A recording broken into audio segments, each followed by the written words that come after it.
So ಹಿಂದಿನ ಸಾತಿ ನಾವು 10ನೇ ಚಕ್ರದ ವಿಚಾರವಾಗಿ ಚರ್ಚೆ ಮಾಡ್ತಾ ಇದ್ವಿ. 10ನೇ ಚಕ್ರದಲ್ಲಿ ಆಗ್ತಕ್ಕಂಥ ಬದಲಾವಣೆಗಳು, ಅನುಭವಗಳು ಇದನ್ನೆಲ್ಲ ನೋಡಿದ ಮೇಲೆ 3 ತರದ ಮುಖ್ಯವಾದಂಥ ಅನುಭವಗಳಾಗುತ್ತೆ. 10ನೇ ಚಕ್ರದಲ್ಲಿ ನಾವು ಭೂಮಕ್ಕೆ ಸೇರಿದವರು, ಇದು ವಿ ಬಿಲಾಂಗ್ ಟು ದ ಭೂಮ ಅನ್ನೋ ಭಾವನೆ ಮೊದಲಾಗಿ ಬರುತ್ತೆ. ತದನಂತರ ನಮ್ಮ ಆತ್ಮದ ಬಗೆಗೆ ನಮಗೆ ಭಕ್ತಿ ಭಾವನೆ ಬರುತ್ತೆ. ನಾವು ಮೂಲ ಎರಡೂ ಒಂದರಿಂದನೇ ಆಗಿದ್ದೀವಿ ಅನ್ನೋದು ನಮ್ಮ ಮನಸ್ಸಿಗೆ, ಹೃದಯಕ್ಕೆ ಖಾತ್ರಿ ಆಗುತ್ತೆ. ತದನಂತರ ಏನಾಗುತ್ತೆ, ನಮ್ಮ ಮತ್ತು ಮೂಲದ ನಡುವೆ, ಕೇಂದ್ರದ ನಡುವೆ ಒಂದು ಸಮಾನತೆ ಏರ್ಪಡುತ್ತೆ. ವಿ ಕಾಲ್ ಇಟ್ ಅ ಸೇಮ್ನೆಸ್ ಅಂತ. ಈ 3 ಆದ ನಂತರ ನಾವು 10ನೇ ಚಕ್ರದಲ್ಲಿ ಸಾಕಷ್ಟು ಮಟ್ಟಿಗೆ ಪರಿಣಿತಿನ ಪಡ್ಕೊಂಡು 11ನೇ ಚಕ್ರದ ಕಡೆಗೆ ಈಗ ನಮ್ಮ ಪ್ರಯಾಣನ ಬೆಳೆಸ್ಲಿಕ್ಕೆ ಶುರು ಮಾಡ್ತೀವಿ. ಮಧ್ಯದಲ್ಲಿ 10ನೇ ಚಕ್ರ ಮತ್ತೆ 11ನೇ ಚಕ್ರದ ನಡುವೆ ಸಹಸ್ರದಳ ಕಮಲ ಅಂತ ನಮ್ಮ ಯೋಗಶಾಸ್ತ್ರದಲ್ಲಿ ಅದನ್ನ 7ನೇ ಚಕ್ರ ಅಂತ ಕರೀತಾರೆ. ನೀವು ಬೆನ್ನಿನ ಸ್ಪೈನಲ್ ಕಾರ್ಡ್ ಅಲ್ಲಿ ಇರತಕ್ಕಂಥ ಚಕ್ರಗಳು ಏನ್ ಹೇಳ್ತೇವೆ, ಅದರಲ್ಲಿ 7 ಚಕ್ರಗಳು ಉಂಟು. ಮೂಲಾಧಾರ ಚಕ್ರ, ಸ್ವಾಧಿಷ್ಠಾನ ಚಕ್ರ, ಮಣಿಪುರ ಚಕ್ರ, ಅನಾಹತ ಚಕ್ರ, ವಿಶುದ್ಧ ಚಕ್ರ, ಆಜ್ಞಾ ಚಕ್ರ, ಮತ್ತೆ ಕಡೆಯದಾಗಿ ನಿಮಗೆ ಸಹಸ್ರದಳ ಕಮಲ ಅಂತ ಕರಿತೀವಿ ನಾವು ಅದನ್ನು. ಈ ಚಕ್ರಗಳಲ್ಲಿ ಸಾಧನೆ ಮಾಡಲಿಕ್ಕೂ ಅದೊಂದು ದಾರಿ ಇದೆ.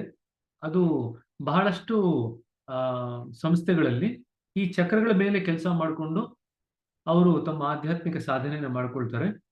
ಸೊ ಯಾರಾದರೂ ಇದನ್ನ ಯೋಚನೆ ಮಾಡಬೇಕಾದ್ರೆ ಆ ದಾರಿನಲ್ಲಿ ಬಂದ್ರೆ ಎಲ್ಲಿವರೆಗೂ ನಾವು ಬೆಳಿಬಹುದು, ನಮ್ಮ ಆಧ್ಯಾತ್ಮಿಕ ಪದ್ಧತಿನಲ್ಲಿ ನಾವು ಸಾಧನೆ ಮಾಡ್ಕೊಳ್ತಾ ಹೋದ್ರೆ ಎಲ್ಲಿವರೆಗೂ ಬೆಳಿಬಹುದು ಅಂತ ನಾವು ಸ್ವಲ್ಪ ಮಟ್ಟಿಗೆ ಯಾರಾದ್ರೂ ಕೂತ್ಕೊಂಡು ಕೂಲಂಕುಷವಾಗಿ ಯೋಚನೆ ಮಾಡಿದಾಗ ಈ ಎರಡೂ ದಾರಿಗಳ ನಡುವೆ ಇರತಕ್ಕಂಥ ವ್ಯತ್ಯಾಸ ನಮಗೆ ಗೊತ್ತಾಗುತ್ತೆ.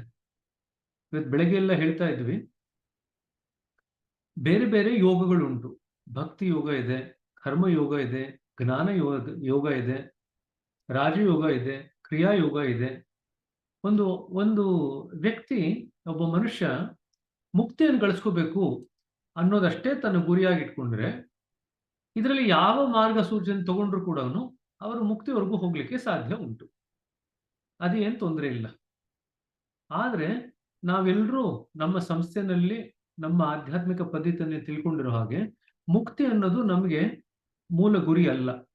ನಮ್ಮ ಪ್ರಗತಿಯಲ್ಲಿ ಅಥವಾ ನಮ್ಮ ಪ್ರಯಾಣದಲ್ಲಿ ನಾವು ಮೂಲದವರೆಗೆ ಹೋಗ್ಬೇಕು ಅನ್ನೋ ಗುರಿನ ಇಟ್ಕೊಂಡಿರ್ತೀವಿ. ನಾವು ಕೇಂದ್ರದವರೆಗೂ ಹೋಗ್ಬೇಕು, ಆ ಕೇಂದ್ರದವರೆಗೂ ಹೋಗ್ಬೇಕು ಅನ್ನೋ ಗುರಿ ಇಟ್ಕೊಂಡಾಗ ನಮಗೆ ದಾರಿನಲ್ಲಿ 2 ತರದ ಬೇರೆ ಯೋಗಶಾಸ್ತ್ರಗಳಲ್ಲಿ ಉಲ್ಲೇಖ ಮಾಡಿರತಕ್ಕಂಥ 2 ಸ್ತರಗಳು ನಮಗೆ ಅನುಭವಕ್ಕೆ ಬರುತ್ತೆ. ಮೊದಲನೇದು ನಿಮಗೆ ಮುಕ್ತಿ ಅಂತ ಗಳಿಸ್ಕೊಂಡಂತ ಸ್ಥಿತಿ. ನಂತರ 2ನೇ ಸ್ಥಿತಿ ಬೇರೆ ಎಲ್ಲ ಯೋಗಶಾಸ್ತ್ರಗಳಲ್ಲಿ ಉಲ್ಲೇಖ ಮಾಡಿರೋ ಹಾಗೆ ಅದು ಸಹಸ್ರದಳ ಕಮಲದಲ್ಲಿ ನಮಗೆ ಸಚ್ಚಿದಾನಂದ ಸ್ಥಿತಿ. ನಾವು ಸಹಸ್ರದಳ ಕಮಲ ಎಲ್ಲಿದೆ ಅಂತ ನಮ್ಮ ಸಿಸ್ಟಮ್ನಲ್ಲಿ ನಾವು ನೋಡ್ಕೊಳ್ಳೋದಾಯ್ತು ಅಂದ್ರೆ, ನಾವು ಲಾಸ್ಟ್ ಟೈಮ್ ಹೇಳಿದ್ವಿ, ಈ ಕಿವಿಗಳು ಏನಿರುತ್ತೆ, ಕಿವಿಯ ಮೇಲ್ಭಾಗದಿಂದ ನಮ್ಮ ಕತ್ತನ್ನು ನಾವು ಈ ಕಡೆ ತಗೊಂಡು ಹೋಯ್ತು ಅಂತಂದ್ರೆ, ಬೆರಳನ್ನು ಅಲ್ಲಿಂದ ಎಕ್ಸ್ಟೆಂಡ್ ಮಾಡ್ತು ಅಂತಂದ್ರೆ ಎಲ್ಲಿ ಮಧ್ಯದಲ್ಲಿ ಮೀಟ್ ಆಗುತ್ತೋ ಅದು ಸಹಸ್ರದಳ ಕಮಲ ಅಂತ ಹೇಳ್ತೀವಿ. ಅದರಿಂದ 2 ಬೆರಳು ಮುಂದ್ಗಡೆ 10ನೇ ಪಾಯಿಂಟ್ ಉಂಟು, 2 ಬೆರಳು ಹಿಂದ್ಗಡೆ 11ನೇ ಪಾಯಿಂಟ್ ಉಂಟು. ಸೊ ಇದು ನಾವು ಆ ಸಹಸ್ರದಳ ಕಮಲನ ನಾವು ಲೊಕೇಟ್ ಮಾಡತಕ್ಕಂಥ ರೀತಿ. 10ನೇ ಪಾಯಿಂಟ್ ನಿಂದ 2 ಬೆರಳುಗಳು ಹಿಂದ್ಗಡೆ ನಮ್ಮ ಬೆರಳುಗಳನ್ನ ಇಟ್ಕೋಬೇಕು. ಯೋಗಶಾಸ್ತ್ರದಲ್ಲಿ ಇದ್ರ ಬಗ್ಗೆ ತುಂಬಾ ಉಲ್ಲೇಖ ಇದೆ. ಇದೇ ಅಂತಿಮ ಘಟ್ಟ, ಈ ಘಟ್ಟವನ್ನು ಮೀರಿ ಬೇರೆ ಮತ್ತೊಂದಿಲ್ಲ ಅಂತ ಹೇಳಿ ಸಾಕಷ್ಟು ಪುಸ್ತಕಗಳಲ್ಲಿ ಇದೆ. ಆದ್ರೆ ಕೆಲವು ಉಪನಿಷತ್ತುಗಳಲ್ಲಿ ಇದಕ್ಕಿಂತ ಮುಂದಕ್ಕೆ ಇನ್ನೂ ಇದೆ ಅಂತ ಹೇಳಿ, ಅದು ನೀವು 2 ಉಪನಿಷತ್ತಲ್ಲಿ ಇದು ಬರುತ್ತೆ, ಬೃಹದಾರಣ್ಯಕ ಉಪನಿಷತ್ತು ಮತ್ತೆ ಛಾಂದೋಗ್ಯ ಉಪನಿಷತ್ತು. ಈ 2 ಉಪನಿಷತ್ತುಗಳಲ್ಲಿ ಏನು ಬರುತ್ತೆ ಅಂದ್ರೆ, ಸಚ್ಚಿದಾನಂದ ಸ್ಥಿತಿಯನ್ನು ದಾಟಿ ಇನ್ನೂ ಮುಂದಕ್ಕೆ ಪ್ರಯಾಣ ಇದೆ ಅನ್ನೋದ್ರ ಬಗ್ಗೆ ತಕ್ಕ ಮಟ್ಟಿಗೆ ಉಲ್ಲೇಖ ಇದೆ. ಆದ್ರೆ ಅಲ್ಲಿ ಆ ಸ್ತರಕ್ಕೆ ಹೋಗ್ಬೇಕಾದ್ರೆ ಆಗ್ತಕ್ಕಂಥ ಅನುಭವಗಳು ಯಾರೂ ಬಿಚ್ಚಿಟ್ಟಿಲ್ಲ. ನಾವು ಏನ್ ತಿಳ್ಕೋಬೇಕಂದ್ರೆ, ನಾವಿರ್ತಕ್ಕಂಥ ಈ ಆಧ್ಯಾತ್ಮ ಮಾರ್ಗದ ಪದ್ಧತಿಯಲ್ಲಿ ಬಿಚ್ಚಿಟ್ಟಷ್ಟು ಆಧ್ಯಾತ್ಮಿಕ ಸ್ಥಿತಿಗಳು ಪ್ರಾಯಶಃ ನಿಮಗೆ ಯಾವ ಪುಸ್ತಕದಲ್ಲೂ ಸಿಗ್ಲಿಕ್ಕಿಲ್ಲ. ಯಾಕೆಂತಂದ್ರೆ ಸಾಕಷ್ಟು ಘಟ್ಟಗಳನ್ನ ವಿಚಾರಿಸಿ ಬರೆದಿದ್ದಾರೆ ಎಷ್ಟೊಂದು ಯೋಗ ಶಾಸ್ತ್ರದ ಪುಸ್ತಕಗಳಲ್ಲಿ. ಆದ್ರೆ ಇಷ್ಟು ಸುವಿಸ್ತಾರವಾಗಿ ಇಂತಿಂಥ ಘಟ್ಟಗಳಲ್ಲಿ ಇಂತಿಂಥ ಅನುಭವಗಳು ಬರುತ್ತೆ ಅಂತ ಯಾವ ಒಂದು ಪುಸ್ತಕದಲ್ಲೂ ಇಲ್ಲ. ಬರೀ ನಮ್ಮ ಈ ಒಂದು ಮಾರ್ಗದಲ್ಲಿ ಮಾತ್ರ ಅದ್ರ ಬಗ್ಗೆ ಸ್ಪಷ್ಟವಾದಂತ ಉಲ್ಲೇಖ ಇದೆ. ಇನ್ಫ್ಯಾಕ್ಟು ಮನುಷ್ಯನ ಈ ಆಧ್ಯಾತ್ಮಿಕ ಪ್ರಯಾಣದಲ್ಲಿ ಆಧ್ಯಾತ್ಮಿಕ ವಿಚಾರಗಳ ಬಗ್ಗೆ ಇಷ್ಟು ಸೊಗಸಾಗಿ ಸತ್ಯವನ್ನು ಬಿಚ್ಚಿಟ್ಟಿರತಕ್ಕಂಥದ್ದು ಇದೇ ಮೊದಲ ಬಾರಿ ಮಾನವನ ಇತಿಹಾಸದಲ್ಲೇನೆ. ಸೊ ಹಾಗಾಗಿ ಒಂದು ರೀತಿಯಲ್ಲಿ ನಾವೆಲ್ಲರೂ ಅದೃಷ್ಟವಂತರು ಅಂತಾನೆ ಹೇಳಬೇಕು. ಯಾಕೆ ಅದೃಷ್ಟವಂತರು ಅಂದ್ರೆ ನಾವು ಸಾಕಷ್ಟು ಮಟ್ಟಿಗೆ ನಮಗೆ ಇದರಿಂದ ಅನುಭವ ಪಡ್ಕೊಳ್ಳಿಕ್ಕೂ ನಮಗೆ ಸಾಧ್ಯ ಆಗುತ್ತೆ. ಯಾಕಂದ್ರೆ ಗುರುಗಳು ಇದ್ದಾರೆ, ಗುರುಗಳಿಂದ ಬರ್ತಕ್ಕಂಥ ಪ್ರಾಣವತಿ ಇದೆ. ನಾವು ಬೆಳಿಲಿಕ್ಕೆ ಸಾಧ್ಯವಾಗತಂತ ಎಲ್ಲ ಮೂಲ ಸಾಧನಗಳು ನಮಗೆ ಕೊಟ್ಟಿದ್ದಾರೆ. ಬಟ್ ಇಷ್ಟು ಆಧ್ಯಾತ್ಮಿಕತೆ ಇಷ್ಟು ಸುಲಭವಾಗಿ ಪ್ರಾಯಶಃ ಮಾನವ ಇತಿಹಾಸದಲ್ಲಿ ಯಾವಾಗಲೇ ಇರಲಿಲ್ಲ, ಇಷ್ಟು ಸುಲಭವಾಗಿ ಇರಲಿಲ್ಲ ಅಂತಲೂ ಕೂಡ ಹೇಳ್ಬಹುದು. ಸೊ ಸಹಸ್ರದಳ ಕಮಲದಲ್ಲಿ ಏನಾಗತ್ತಂದ್ರೆ ನಿಮಗೆ ಆನಂದದ ಅನುಭವ ಆಗುತ್ತೆ. ಅದು ಸಚ್ಚಿದಾನಂದ ಅಂತ ಹೇಳ್ತೀವಿ. ಸತ್ ಚಿತ್ ಆನಂದ. ಸತ್ ಅಂದ್ರೆ ಎಕ್ಸಿಸ್ಟೆನ್ಸ್, ಚಿತ್ ಅಂದ್ರೆ ಕಾನ್ಶಿಯಸ್ನೆಸ್, ಆನಂದ ಅಂದ್ರೆ ಬ್ಲಿಸ್. ಯಾರಿಗೆ ತಾನೇ ಆನಂದದಿಂದ ಮೈ ಮರಿಲಿಕ್ಕೆ ಸಾಧ್ಯ ಇಲ್ಲ. ಎಲ್ರಿಗೂ ಆನಂದ ಹುಡ್ಕೊಂಡಿರ್ತಾರೆ, ಎಲ್ರೂ ಸಂತೋಷವಾಗಿರ್ಬೇಕು ಅಂತಾನೆ ಚಡ್ಪಡಿಸ್ತಾ ಇರ್ತಾರೆ. ಸೊ ಆ ದೃಷ್ಟಿಕೋನದಲ್ಲಿ ನೋಡಿದಾಗ ಸಚ್ಚಿದಾನಂದ ಸ್ಥಿತಿ ಬಂದಾಗ ಇದೇ ಉನ್ನತವಾದಂತ ಸ್ತರ, ಇದನ್ನ ಮೀರಿ ಇರತಕ್ಕಂಥ ಸ್ತರ ಯಾವುದು ಇಲ್ಲ ಅಂತ ಮುಳುಗು ಹೋಗೋದ್ರಲ್ಲಿ ಆಶ್ಚರ್ಯ ಏನಿಲ್ಲ. ನಾವು ಹಿಂದೆ ಓದಿದ್ವಿ ಸಾಕಷ್ಟು ಸಲ ಬೇರೆ ಬೇರೆ ಸ್ತರಗಳಲ್ಲಿ ನಮ್ಮ ಚಲನೆಯಲ್ಲಿ ವಕ್ರತೆ ಇರುತ್ತೆ ಅಂತ ಗುರುಗಳು ಹಿಂದೆ ಉಲ್ಲೇಖ ಮಾಡಿದ್ರು. 2ನೇ ಬಿಂದುವಿನಲ್ಲಿ ಶಾಂತಿ ಇದೆ.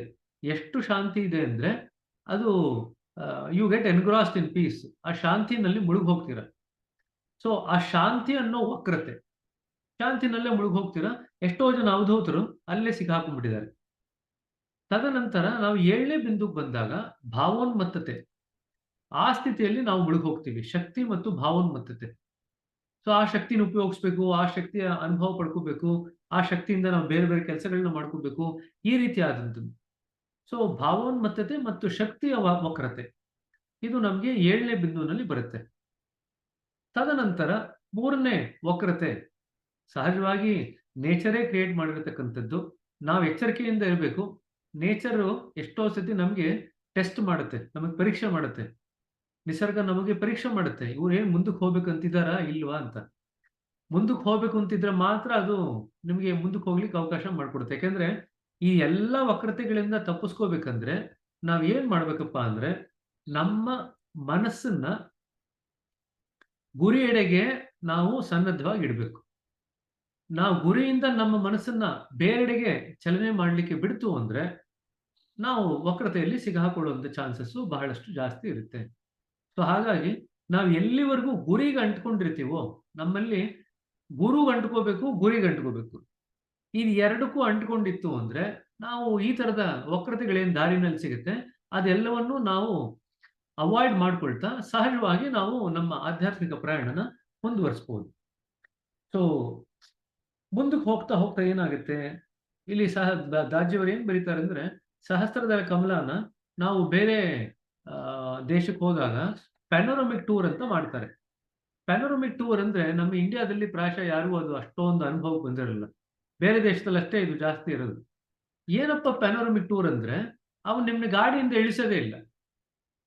ಗಾಡಿಯಿಂದ ಇಳಿಸ್ತೀರಾ ಬಸ್ಸಲ್ಲೇ ಕೂಡಿಸ್ಕೊಂಡು ನಿಮಗೆ ಊರೆಲ್ಲ ಸುತ್ತಿಸ್ಕೊಂಡು ನಾನು ನಿಮಗೆ ಊರು ತೋರಿಸ್ತೆ ಅಂತ ಹೇಳ್ತಾನೆ. ಇದಕ್ಕೆ ಪ್ಯಾನೋರಮಿಕ್ ಟೂರ್ ಅಂತ ಕರೀತಾರೆ. ನಮ್ಮ ಇಂಡಿಯಾದಲ್ಲಿ ನಾವು ಎಲ್ಲೇ ಟೂರ್ಗೆ ಹೋದ್ರು ಕೂಡ ನಮಗೆ ನಾವು ಇಳಿಬೇಕು, ಆ ಜಾಗದಲ್ಲಿ ಸ್ವಲ್ಪ ಹೊತ್ತಿರಬೇಕು, ಆ ಜಾಗನ ನಾವು ಅನುಭವ ಪಡ್ಕೋಬೇಕು ಅನ್ನೋದಿರುತ್ತೆ. ಅದನ್ನ ನೀವು ಸಪೋಸ್ ನಿಮಗೆ ಧರ್ಮಸ್ಥಳಕ್ಕೆ ಕರ್ಕೊಂಡು ಹೋದ್ರು, ಧರ್ಮಸ್ಥಳ ಪೂರ್ತಿ ಒಂದು ರೌಂಡ್ ಬಸ್ಸಲ್ಲಿ ರೌಂಡ್ ಹೊಡಿಸ್ಬಿಟ್ಟು ಮತ್ತೆ ವಾಪಸ್ ಕರ್ಕೊಂಡ್ ಬಂದ್ರೆ ಪ್ಯಾನೋರಮಿಕ್ ಟೂರ್ ಅಂತ ಯಾರು ಕೂಡ ನಿಮಗೆ ಮನಸ್ಸಿಗೆ ಸಮಾಧಾನ ಆಗಲ್ಲ. ಸೊ ಅದೇ ರೀತಿಯಾಗಿ ನಮಗೆ ಸಹಸ್ರದಳ ಕಮಲದ ಏನಿದೆ, ನಾವು ಪ್ಯಾನೋರಮಿಕ್ ಟೂರ್ ತಗೊಳ್ತಾ ನಾವು ಅದನ್ನ ಗುರುಗಳ ದಯದಿಂದ ನಮ್ಮ ಗುರಿಯ ಅಂಟುವಿಕೆಯಿಂದ ನಾವು ಕಾಲಕ್ರಮೇಣದಲ್ಲಿ ಅದರಲ್ಲಿ ಸೈಡ್ ಟೂರ್ ತಗೊಂಡು ನಾವು ಅದನ್ನ ದಾಟ್ಕೊಂಡು 11ನೇ ಚಕ್ರದೆಡೆಗೆ ಹೋಗ್ತೀವಿ. ಇನ್ನೊಂದು ವಿಚಾರ ದಾಜಿಯವರು ಏನ್ ಬಿಡ್ತಾರೆ ಅಂದ್ರೆ, ಇಲ್ಲಿ ಸಹಸ್ರದಲ್ಲಿ ಕಮಲ ಅಂದ್ರೆ ನಮ್ಮ ಹಿಂದಿನ ಋಷಿಮುನಿಗಳು ಅದನ್ನ ಒಂದು ಕೋಡ್ ವರ್ಡ್ ತರ ಕೊಟ್ಟಿದ್ದಾರೆ ಅಥವಾ ಸೀಕ್ರೆಟ್ ಫಾರ್ಮುಲಾ ತರ ಕೊಟ್ಟಿದ್ದಾರೆ ಅಂತ ಬರೀತಾರೆ. ಏನು ಹಾಗಾದ್ರೆ ಕೋಡ್ ವರ್ಡ್?